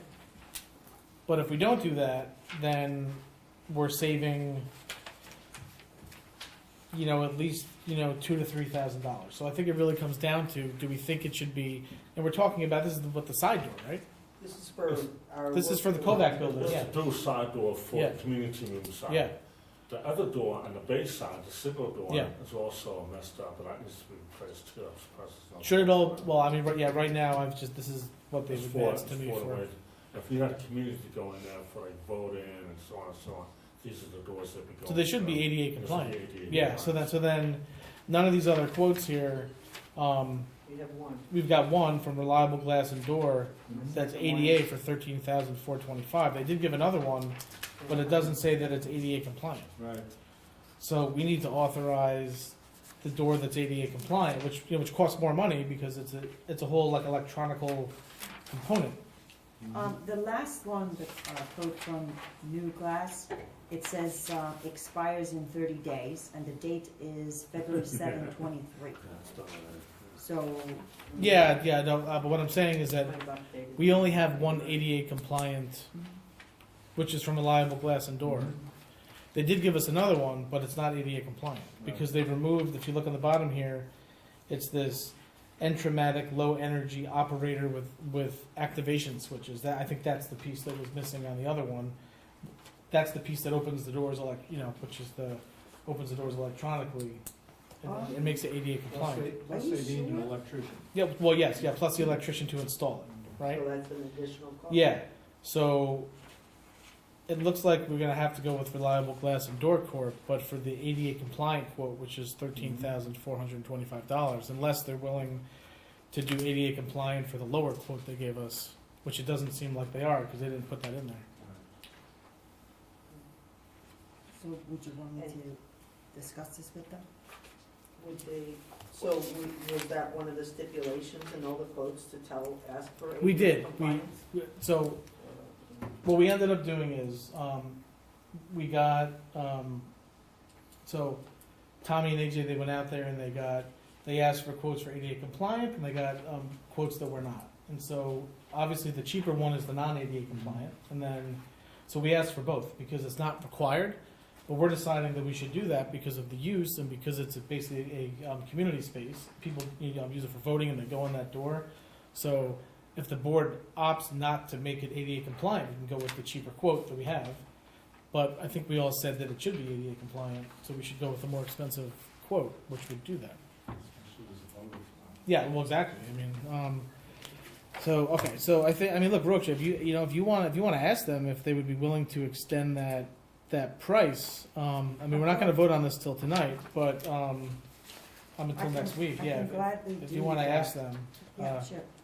And I believe it has to be ADA because it's considered a public building, Yeah. especially that side of the building, and that's why it has to ADA compliant. So if you're gonna ask them that, why don't you ask them if they could, what would it be called on an ADA compliant door?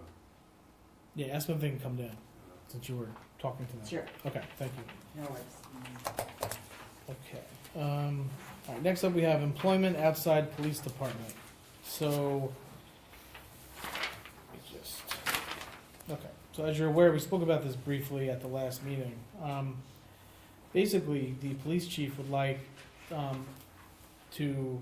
we would like to allow part-time police officers to be able to work for other agencies and be able to hire them, and they could, right now, if you're a part-time police officer working with the town of Cornwall, you can't work anywhere else, correct? Mm-hmm. And so we're finding that this is hindering our hiring of part-time police officers. And so the chief has asked that we would take a look at this and allow part-timers to work, for more than one department. And so we spoke to our employment attorney, Joe DePalma, and it is allowed. We do need to let the union know we're considering this. It is possible that full-timers may ask for the same thing. That's an open question, being that if you allow full-timers to start doing that, then you start potentially making it difficult for your schedules to work out and other things. So I think right now the chief, and correct me if I'm wrong, Chief Gappert, you're just looking for part-timers to be able to... Correct, Yeah. and I believe, I'll make sure, I'm almost positive that ultimately approval of outside employment for full-time and part-time is subject to my discretion. So Okay. if we ran into a labor dispute where we had to apply it to full-time, they still couldn't just do it without my approval, and that would be case by case. Okay. Wait, what? Case I by didn't case. follow that. So ultimately, to work outside employment of any type, so say an officer wanted to work delivering pizza, our rules, regulations, policies, they provide for pending approval of the chief of police for outside employment. Okay, so we have written rules, Right, regulations so that say that. if we did extend this to full-time, that could always be the backstop, where I say, well, you're working here full-time, Would that apply to part-time as well, or no? Yeah, Okay, good. Chief, I thought that was only for part-time officers, Because full-time employees, officers, don't they fall under PBA? You know, They are all PBA, contract- they're all in the of them? same Oh, PBA. okay. Separate contract, same union. Okay. Do you mind if I? Yeah, or do you wanna- absolutely, I yeah. don't want to steal your thunder. No, no, you can, Okay. So the issue on this, is, we're okay with the union.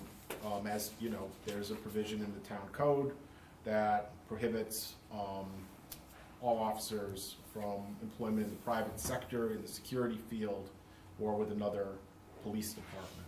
So in order to allow this to happen, we would have to adopt, the town would have to adopt a local law amending town code, what is it here, 41-20, to say that part-time police officers could work outside. Did you want just police departments, or did you want security as well? For my purpose, it's just police department. Okay, so that's what I'd proposed.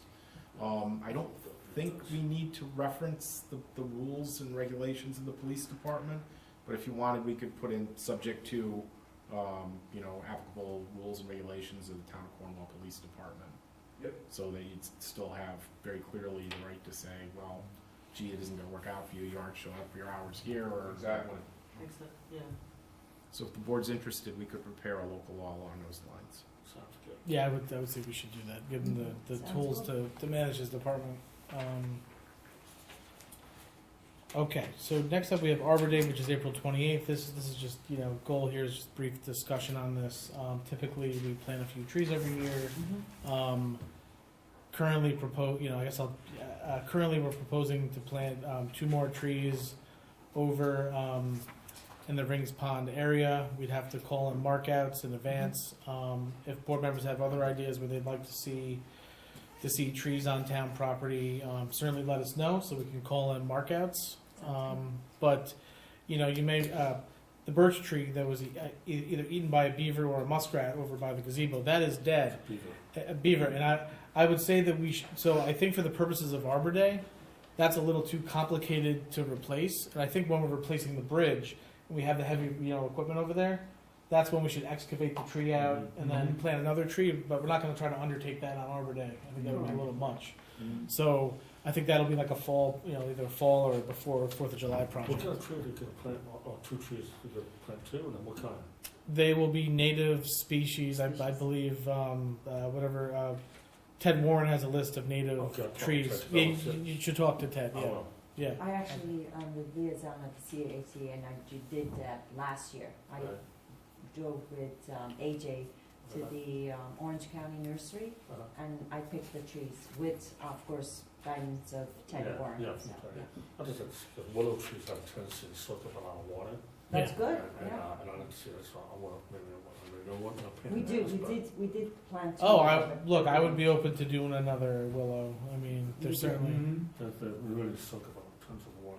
Yeah, we did To plant run 2 off. willows there, Yeah, and they survived all that flooding too, yeah. Well, that's what they're. which is that's what they're supposed to do, right? Okay, so Cornwall Girl Scouts Spring Yard Sale. So what I have here is just a approval for a special event for the Girl Scouts. It's their annual yard sale, spring yard sale. They've submitted this to the clerk's office. Same thing that happens every year. It's going to be on April 22nd at the Girl Scout cabin, rain date of the 23rd. So I'll just ask the board to authorize this in the special meeting in a little bit. Next up, we have the Greater Cornwall Chamber of Commerce and the Cornwall Arts Collective. You should have that in. Yeah, I think Carrie has it. You guys have it. So Yes. okay, so Sounds like a great, yeah, so basically Great event. the Chamber of Commerce, the Arts Collective, they're partnering, and it's going to be they're proposing the second Friday of the month from May to October. They're going to basically have this arts walk where they're going to have different artists in front of businesses. The reason why they're coming to us is because they would like to use Bridge Street to be able to have music playing and to have some seating and to be able to allow folks to be able to get some food and hang out there. Oh, it And sounds so beautiful. they're basically requesting permission to use Bridge Street on these, what is it, 1, 2, 3, 4, 5, 6. Sounds amazing. So I think this is like exactly what we want to have happen on Bridge Street. Absolutely. So are we voting for this tonight, or? You know, we could lay it over. I mean, it's really, yeah, why not? I mean, Yeah, so it says May 12th, so Yeah. we might as well do it. yeah.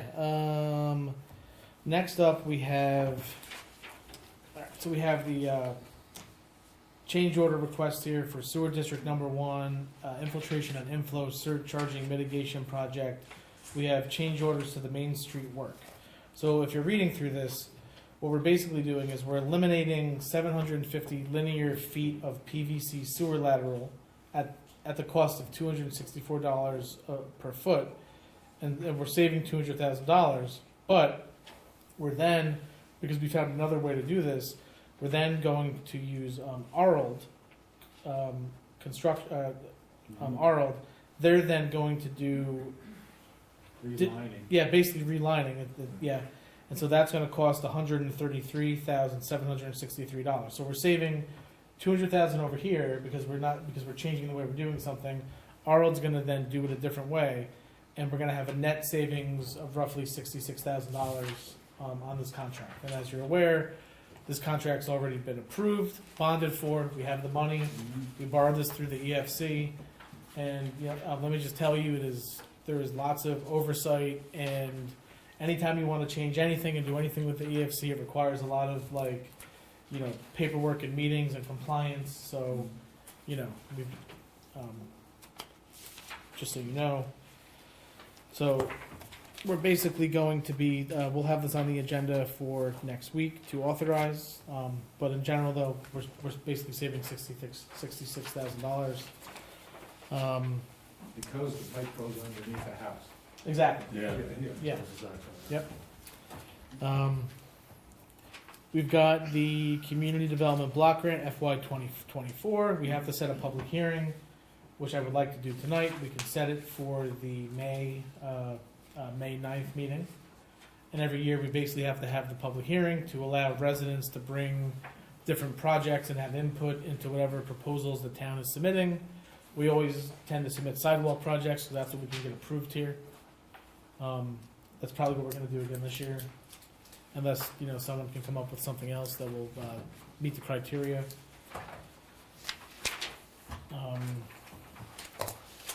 We have the municipal tourism grant. So basically the county and its tourism budget, they put aside $100,000 for municipal tourism grants of roughly anywhere from $2,500 to almost $5,000. And so, but they want it to be used for advertising, of already existing events that you have in the town of Cornwall. And I was the county's director of economic development, as well as Amanda Dana from the tourism department. They basically said, look, you guys got to get this in because municipalities are starting to take these. And so I filled it out, I submitted it, and they have a monthly committee that's going to get together. It's basically, it consists of county, Orange County Arts Council, some other different groups that get together. They always approve it for the most part, as long as you have said you're going to use it for advertising, because their goal with this is they want you to advertise your events so that you bring people in, to your communities. People spend sales tax, you bring in visitors, and so what they want you to do is basically advertise certain types of events. So what I'm proposing is that, and this is what I put into this, that we would basically advertise our monthly Main Street art walks to bring in people to Main Street, pedestrian foot traffic on those Fridays. The weekly farmers market, we already have, we're one of the only Wednesday farmers market in Orange County. So we're going to advertise the farmers market, the July 4th celebration, the fall festival, the winter fest, shop small, and then of course we have that shop small event, which is like that Saturday after Thanksgiving. That'll be on there. And then obviously they don't lock us into this, but they asked us to put a few ideas down. And so, these are just the ideas that I had kind of come up with. But you can kind of see the goal here is that, so we get this money. I asked to have it by May 1st. It comes in. And then what we have to do is, the goal is going to be to work with, right now we're contracted with Joe DeVosh to do some of the Google AdWords. We have that existing contract going back to last year. So we can pay Joe for any Google ads that we do, bringing people into these events. They're also looking for, the county's also expecting us to do social media advertising as well. So we can also use that to pay for social media ads. We've worked with Oscar Rivas in the past on this. And then obviously print and other advertising. So I would propose that once we get this, that we first use that chunk of money to spend on, various digital advertising for these events. And we just, pay it down with this $4,999 that we're gonna get. Is this in addition to what money we've given to EDAC for this? So we have $10,000 we put in the budget to be used for various, services. This is something that came out, we found out about this in January or February. So this is something that we already have. So what I'm gonna propose is that we get this in and we spend down this first, which is the 4,000. So we're gonna get this in. So we're gonna spend this 4,000 down first, advertising these events. That'll get us through, let's say 4 or 5 months of advertising. And then we're gonna see where we are. We still have the 10,000 over here. No one says we have to spend all of that because we have the 5,000 here. So we're gonna get that first. They're actually gonna send us a check. Once they approve this, we're gonna get this in and we'll have it and we can use it to reimburse the expenses for the advertising. So we're gonna use that first. And once we go through that, then we have the other money over here, which we will still have to decide how we're gonna spend that. But we can at least spend this first. This is basically, and I mean, not to say free money, but they're basically giving, and the way I believe they got this money is they collect this, basically like tourism hotel tax that they collect from different bed and breakfasts and hotels. And so they wanted to give a portion of that back to the municipalities to help advertise the events in their community. And so that's what this money is, basically, is like a give back so that we can advertise events in our community. So that's basically what I am, use this money first, because they're basically a grant, and then once we go through this, then we decide how to spend the rest, is what I'm suggesting. So we should know, we should have this money by May 1st from the county.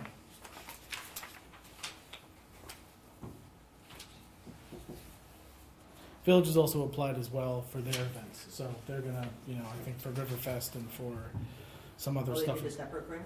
Well, yeah, because every municipality is eligible, Okay, yeah, that's good. yeah. Okay. So it'll be a decent amount of money coming in to advertise our events in the community, which is good. Item 22? Yeah, okay, so Indian Point radioactive releases. So I don't know if Steve knows anything about this, he probably does, but basically, Indian Point's decommissioning, they have to decide what to do with their nuclear waste. The fuel rods are being stored on site in whatever these like lead caskets, because there's like nowhere for it to go. There's nowhere in the U.S. where you can actually store this stuff right now. Well, 'Cause this is actually, I don't mean to cut you off. Yeah, Josh, you it's just can. I've been working on this for Yeah, a couple sure. of municipalities. Yeah. The Holtec International is a corporation that took over the decommissioned Indian Point nuclear power plant. And they're in the process of, decommissioning it, taking it apart and everything. And one of the things that they have is big reservoirs of water, which is used to cool the corn. And the water is charged with nuclear, I guess isotopes is the term.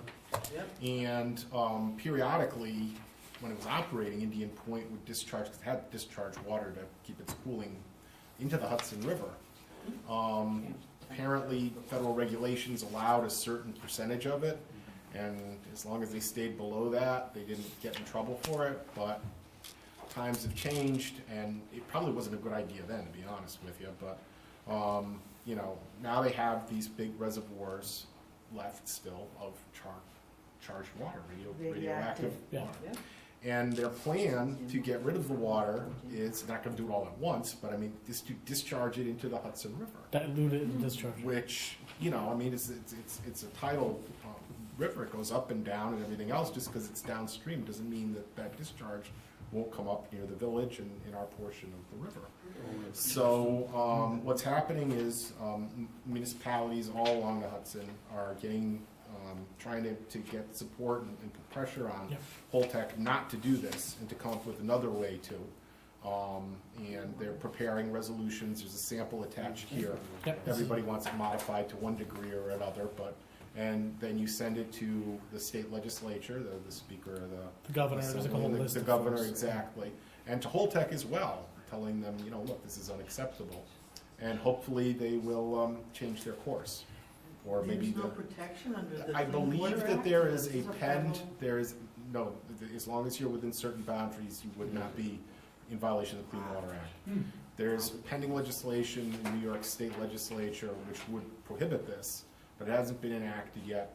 The resolution urges that that be enacted as soon as possible, and hopefully this situation will Well, be yeah, and avoided. now there's a couple of dates coming up. There's a April 27th, I think, public meeting or hearing that's happening that I read about. I'm not So, sure about that, and then Holtec is also trying to move up the date where they discharge the water to like May.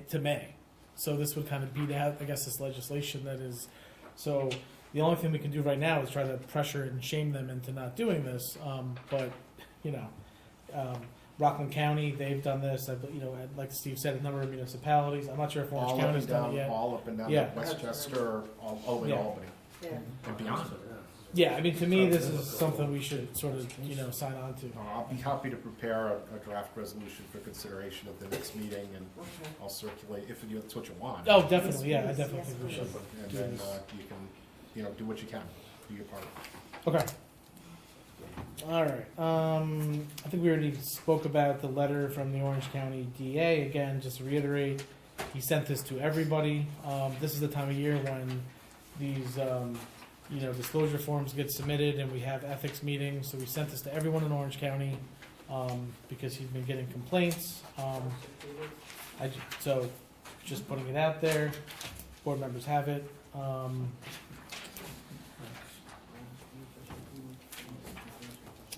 We've got, next we have the Albright Streetlight Subcontract Agreement.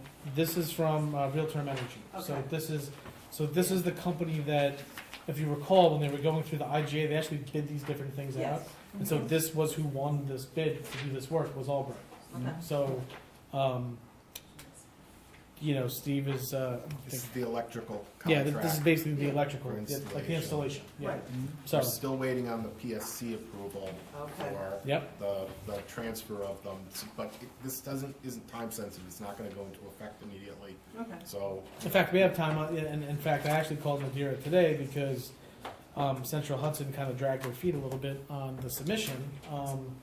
And so they actually did not get it in right away when they were supposed to. So we're now probably about, and this was from Central Hudson on, well, Jason did not tell us that they did not submit until essentially Easter week. So, Usually Real Term was the one that would prod us and tell us that Central Hudson wasn't doing things, so I'm surprised. well, it was, so basically what happened is that the acquisition agreement went over to Central Hudson's legal team. And you know what happens when contracts go over to legal teams, they take a long time to package, and even though they said that they were going to send it, it met some, not resistance, but I think, look, utilities aren't exactly anxious to turn their lights over to municipalities, so I don't know exactly what sort of led to this, but anyway, Well, as I There is gonna- understand, I don't wanna cut you, Yeah. but they have to reconcile what's on their books with the inventory, and it just bureaucratically takes a while to get that done, then they have to plug into the contract, the information they got from reconciling the inventory with their books, and so it takes time. I don't think it was they were resisting the sale or anything. And then, It's the just- other thing I would say is that they also, and this is what Jason had told me from Central Hudson, because it is over $100,000, if the acquisition was $100,000 or less, it's just approved automatically. But when it's over, this is what Jason said. But when it's over 100, and and in our case, I think it's like 260 or something, they actually review it, and the PSC actually looks at it and reviews it and takes the maximum amount of time allowed. So if our project hadn't been as much as it was, if the acquisition hadn't been as big and as much, then we could have just gotten this like through, but because it's large, they're gonna take their full 90 days, is basically what Jason said to me. So, but look, I spoke to Nadira today, it's just a matter of, instead of starting in June, maybe we're starting in July. It's just a matter of, the goal is we wanna get this done before cold weather sets in, so we wanna get this done over the summer or early fall, yeah. But yeah, I mean, it's not gonna be done before the bridge work starts. Let's see here. So next up, we have personnel appointments. So the board, we had met and interviewed Sally Hildebrand, and we had agreed that we would be appointing her, so to the Board of Assessment and Review, to the bar. And so I have that on for tonight to appoint Sally to the bar. And then I also have here, this is a memo from Chief Geppert. So we need to hire a full-time police officer to replace some vacancies that we have. And so we have met, the chief and I met with Thomas Butner, who is a Cornwall resident. He's currently on the old list that is about to expire in May. And so he's got experience. What do you mean he's on the list that it's gonna be expired? So He's basically, number one on the current list. he's number one on the October's current gonna list. expire in May. It's going to expire in May, and then they're going to have a new list. But the problem with the new list is that we don't know who's going to be on there, and we don't know if it's going to be folks like Butner that have experience, or if it's going to be basically, I guess, probies, right, that have to go to the academy. So even if you hire them, you're not going to be able to use them for like 6 months, and even then they're going to, they're going to be green, so they're not going to have the experience that we need to basically do the work. So what the chief is opting, and I agree with him, is that we bring on someone experienced. There's also the possibility that, we also have this issue right now where we're going to be promoting officers to sergeant positions and losing experience. So we kind of have this, we're kind of in like it's a transition right now in the department where we've got to, promote officers to sergeants. We're going to have to fill, vacancies of full-time police officers. We may be losing, part-time officers because they're going to be taking on other employment, later this year or next year. So we may be, losing, Bedetti, right? And so we're going to have to fill that position. So the goal here is to bring on somebody with experience. But obviously, if you bring on someone with experience, they're not going to come and start at the lowest level on the rung. They're going to want to, yes. Just bring his experience that he brings is like 6 years in 7, right? Newburgh PD, a couple of 2 years. Five with 2 years, Newburgh, yeah. two. Newburgh and Peekskill. And then he went to Peekskill and was an officer there for quite a while. For how long, Peekskill, Chief? It's been 2.5. About 2.5. And he's also a combat vet, special forces. Yeah. And he lives in town, so he wants to come and Yeah. actually serve the town when he lives there. So I think he brings a wealth of knowledge and experience to our community, and I think he'd be a good guy. No, I agree. Having met him and interviewed him, and he's active in the community. He's got kids. He's looking to put down roots after having been overseas for a large part of his career.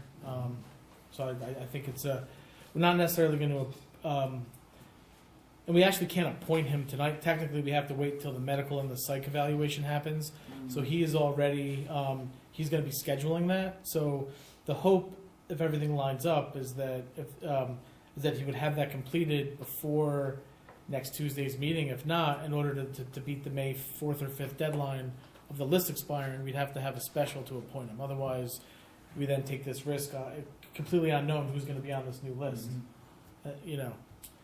So I'll have more for you next week on that.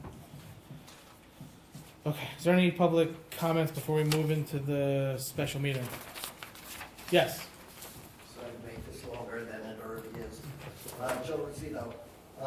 One thing about the zoning, the last time we zoning workshop, we talked about a property across the street from Lake Quality that was a residential that wanted to be That's the Tondo property. It's like a house in the front, yeah. which is highway commercial, and then like a pole barn and like a lot in the back. Right, but I'm saying they've already made it commercial, Yeah. just so you might wanna have somebody check that out. Plus, you talk What about do they do? lighting, They paved the road. lighting pollution.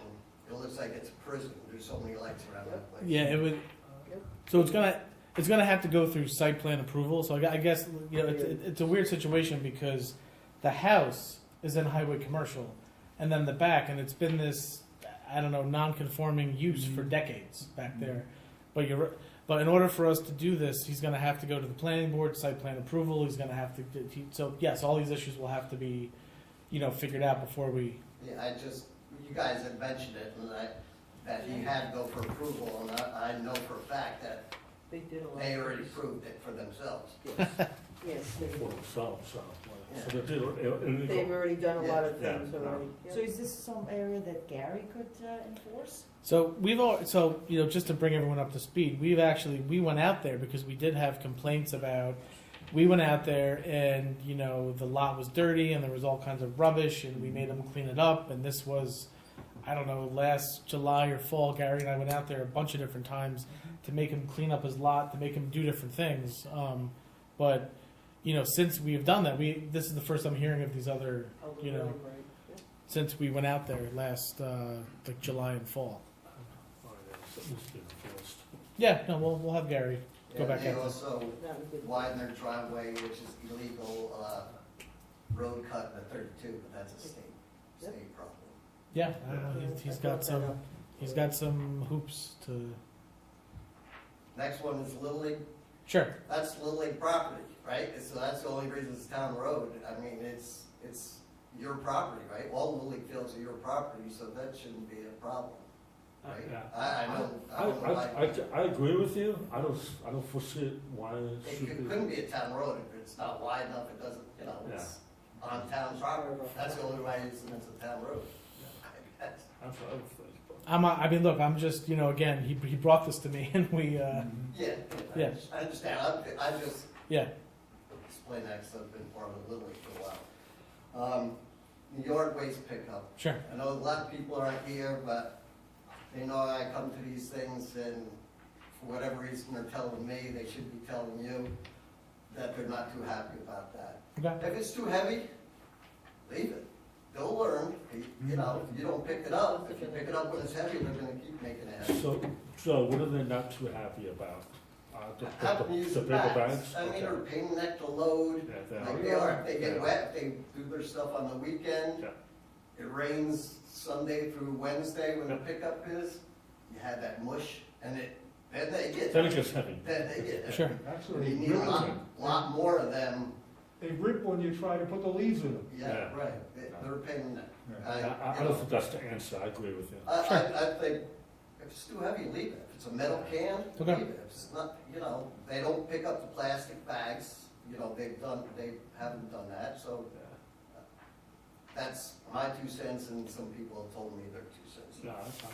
The paper bags also cost money. Yeah, It's and like- seniors They're have like to $4 now. go out and get them and whatever. Yeah. If they got a little can, they can put some stuff in. Exactly. And for my yard, small yard, I usually use 25 during the fall. So do the math. Yeah, you need a lot more of them than you do the cans. Yes. Next thing is the 200 kids for the playground or whatever. For rec camp. We had more kids than that usually between the village and the town. The school is basically because of, I guess, capacity. So let's say there's a day when it rains, there's inclement weather or a storm, we have to be able to have enough capacity in an auditorium or gymnasium Yeah. to hold all the kids. So Yeah, no, I'm not Yeah. concerned about the number, but do we normally have more kids than that between the town and the village? Is somebody gonna get cut out, I'm thinking? So, on any given day, if you talk, you know, we might register 120 or 30, and on any given day, there's like 100 to 110 because of kids on vacation. Same thing in the village. So, you know, if let's say, you know, we need to go above 200, I think we could work something out with the school district so that no kid is gonna. But we don't want to open up the floodgates and get 300 kids. So we kind of want to try Well, to I'm keep. just saying, I Yeah. didn't hear anything on what you would do if it was over 200, and I really A don't lot know of how it. many kids come into the. A lot of it. No, I'm just kidding. What? A lottery. Oh, a lottery, yeah. Well, there you go. There you go, right, that's fair. Or first come, first served. And the last thing, what happened with our contaminated dirt behind BC&M? That, did we make out all right on that? Yeah, so what I would say is that, so you may have heard, it turns out that there was not any contaminated dirt over by Canterbury. That was, I guess, a false alarm.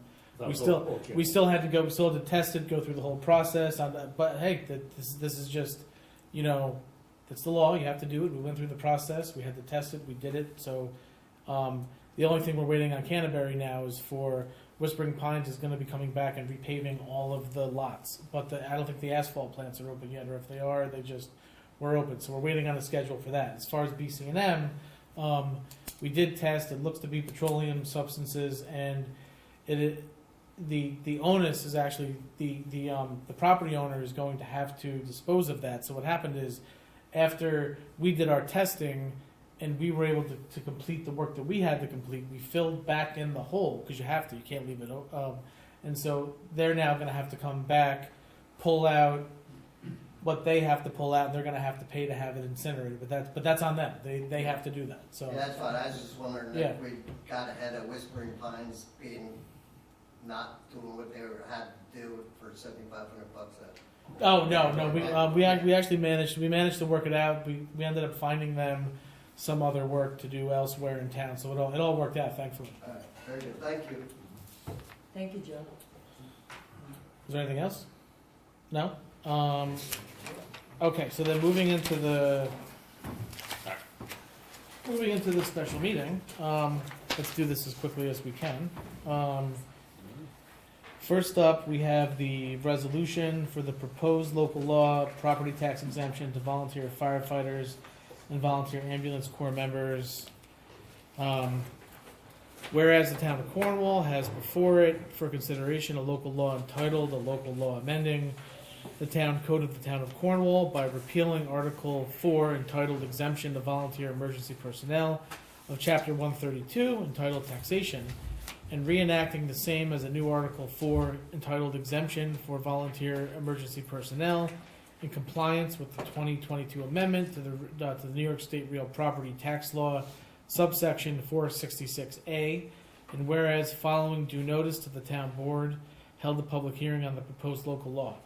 Now therefore it be resolved that the town board hereby adopts the above local law, which said local law shall be effective upon publication, posting, and filing with the Office of the Secretary of State. Can I get a motion to approve? So moved. Second. Ms. Scott? Yes. Mr. McGinnis? I don't know if I would benefit from that or not. Oh, that's right, people be conflict of interest. I mean, I'm not an active firefighter, so I don't know how far it goes back. might Yeah, not I'm not abstain. sure either. I'm not active either. What would you, I'm not thinking about me. I'm Steve, thinking about. Should he abstain? Yeah, you still have 3 votes to be on the safe side.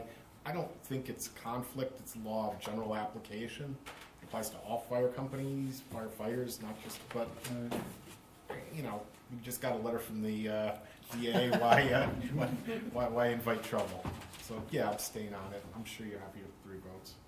Okay, I recuse myself. Well, I know I'm not gonna be involved with it because, so I'm gonna vote yes. Yes, ma'am. Mr. Woodhouse? Yes. Yeah, I'm not active firefighter. What the fire districts I do won't when they have benefit to pass from this?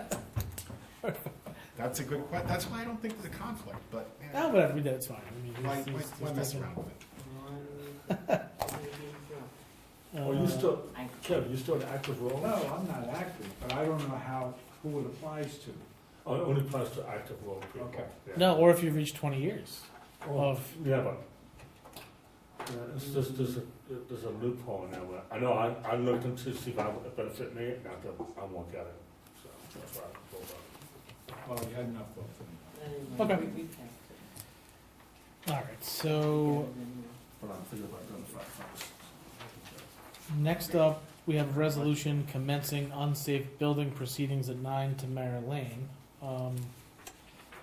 Whereas BHT, yeah, actually, I think I'm gonna get a motion to waive can I get a motion to waive the reading of the resolution? So This is moved. the apartment house? Yeah, Yeah. So moved. Second. Ms. Scott? Yes. Mr. McGinnis? Yes. Mr. McCarty? Yes. Ms. Michael Rossi? Yes. Mr. Wojciechowski? Yes. Now therefore be resolved as follows, that pursuant to Town Code Chapter 72, the town board does hereby declare that said building located at 9 Tamara Lane in the town of Cornwall is unsafe and dangerous, and that 2, the town board hereby directs that dangerous building proceedings be commenced against said property, and that the notice of same be served upon the record property owner in accordance with town subsection 72-4, and that the copies of the notice as well as affidavits of service be filed with the town clerk and with the clerk of Orange County, and that 3, the town board further orders that a hearing or opportunity to be heard before the board be provided to the record property owner for, what is that first May meeting, is that the 9th? Yeah, for Tuesday, May 9th, so at 7:00 PM at Town Hall, 183 Main Street. Can I get a motion to approve? So moved. Ms. Scott? Yes. Mr. McGinnis? Yes. Mr. McCarty? Yes. Ms. Michael Rossi? Yes. Mr. Wojciechowski? Yes. We waived it on the reading for this one too. So now therefore be resolved as follows.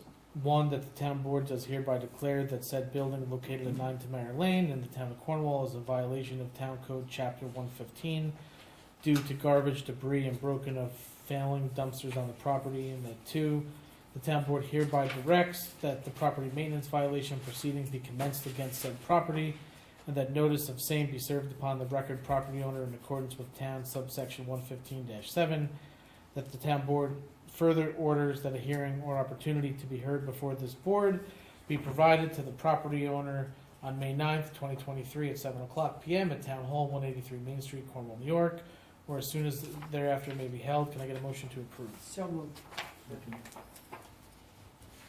Ms. Scott? Yes. Mr. McGinnis? Yes.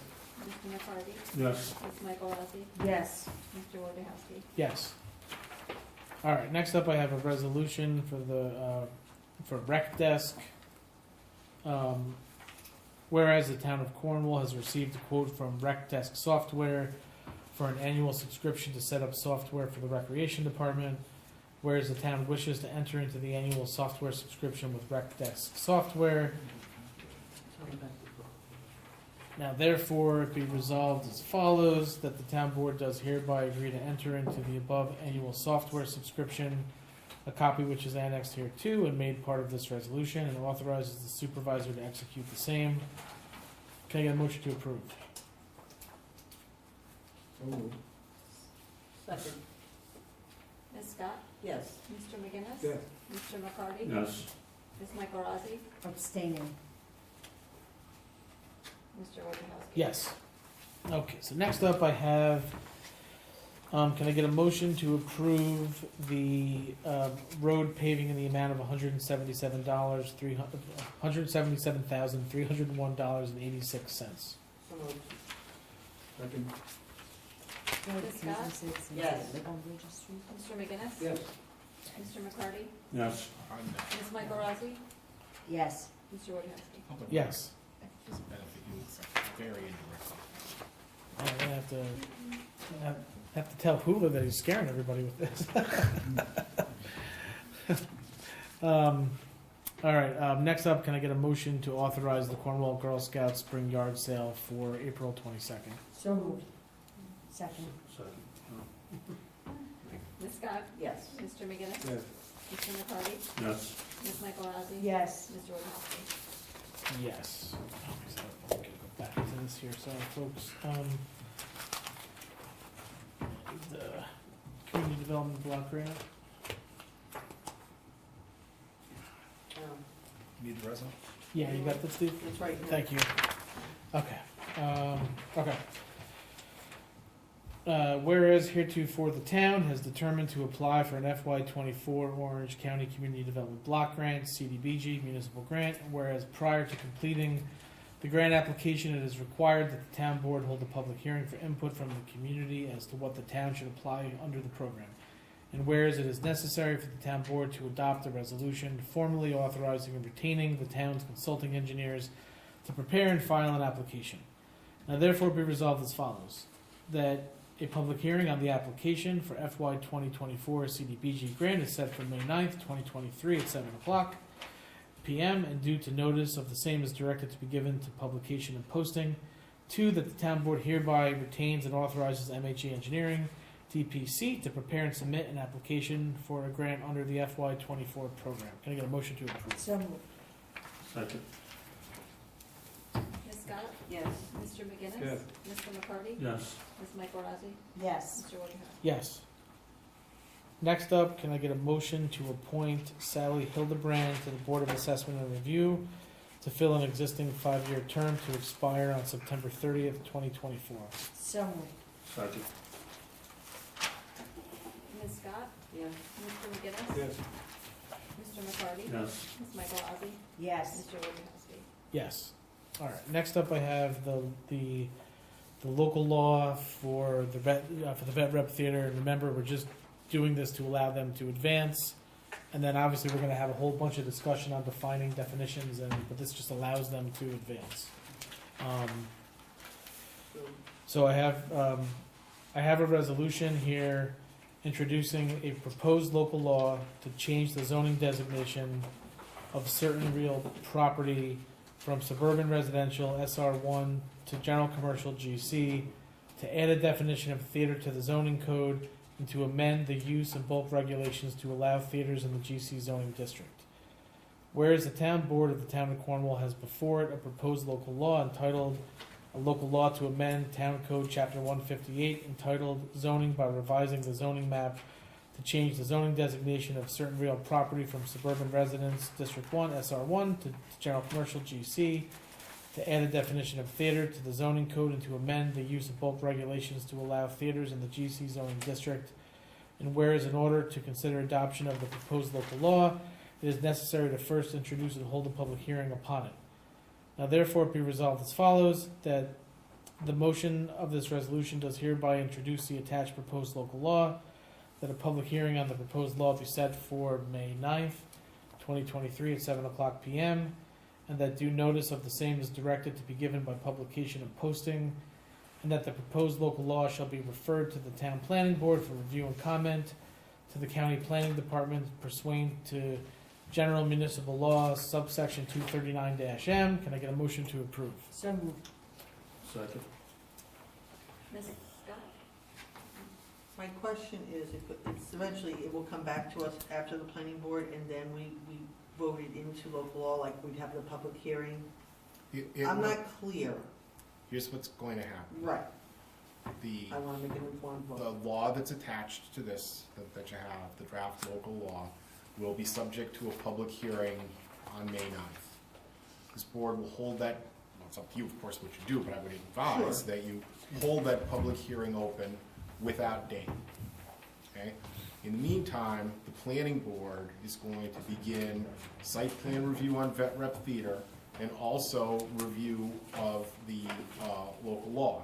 They got to do a review and a report on it, and further, they have to do SEQA review on it. They're going to get back to you with recommendations as to how this local law should be crafted, what issues they see with it. This board will determine what will be appropriate in response to that. We talked about things like, for example, making a floating zone. Might want to do that instead. Or imposing different bulk requirements, or changing definitions within it. So, before you renotice the public hearing, you'll make those changes to the local law. Then you renotice the public hearing and you go forward with something that would be suitable for both vet rep and the entire GC district. After the public hearing, assuming that you take my advice, where you just hold it open in May, this board won't be doing anything We will else not on be it acting on it until. after the public Nope. hearing. I just want to make sure. Well, the public hearing won't even be closed, you'll just hold it open, because you're gonna need to Okay. renotice it when you make these changes. Well, in fact, can we even act on it without the planning board? You couldn't, well, you can close the public hearing, but you couldn't act on it until the planning board completes the SEQA review. Okay. But why even get it there? I'm telling you, you're gonna need to renotice the public hearing anyway, okay. so. So we're basically going to be holding 2 public hearings. Well, a continued public hearing, Gotcha. but the practical effect will be. Yeah, I mean, we'll come back with the changes and we'll let the public comment on them again before we take a vote, if we even decide to take a vote. So that's, Well, yeah, you gotta have public input on Yeah. it, but that's not gonna be the end. You just hold it open until Okay. you decide what changes would be appropriate. Like I said, for both GC as a whole and vet rep in particular. Okay. Was the motion made or not? Yeah, I mean, Yeah, yeah. it was made and I'm gonna seconded. vote now. I'm just clarifying before I make a vote. Yes. Yes. Mr. McGinnis? This is vet rep. Yeah. Mr. Yes. McCarty? Ms. Michael Rossi? Yes. And Mr. Wojciechowski? Yes. Okay, so the last thing I'm gonna ask you to do is, and this is subject to, I'm gonna ask the board to authorize the fee for summer camp to be $300 for town and village residents, $400 for school district, but non-town and village, subject to a IMA being worked out between, right, I think you would kind of give them the whole. Yes, it would be a motion to approve holding this joint summer camp with the village, with the rates that Josh just discussed, subject to submission of a IMA acceptable to both the town and the village. So if somebody wants to make that motion. Second. Ms. Scott? Yes. Mr. McGinnis? Yes. Mr. McCarty? Yes. Ms. Michael Rossi? Yes. Mr. Wojciechowski? Yes. Lastly, can I get a motion to approve warrant number 4?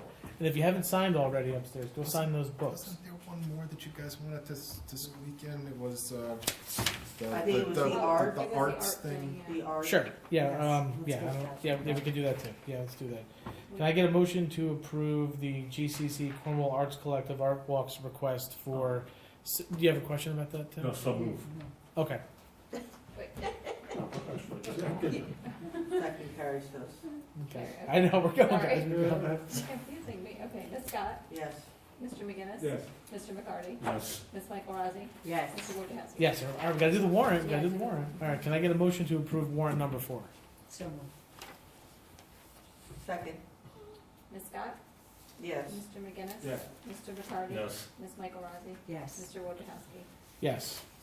Is there any, all right, no public comments? Okay, so we do have, I promise it'll be 5 minutes, all right?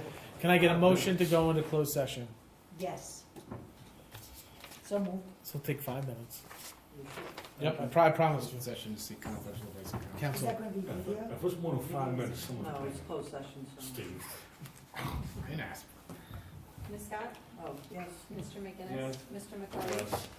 Ms. Michael Rossi? Yes. Mr. Wojciechowski? Yes, Good old stay. I promise. This will be- Good night. Chief. Good night, chief.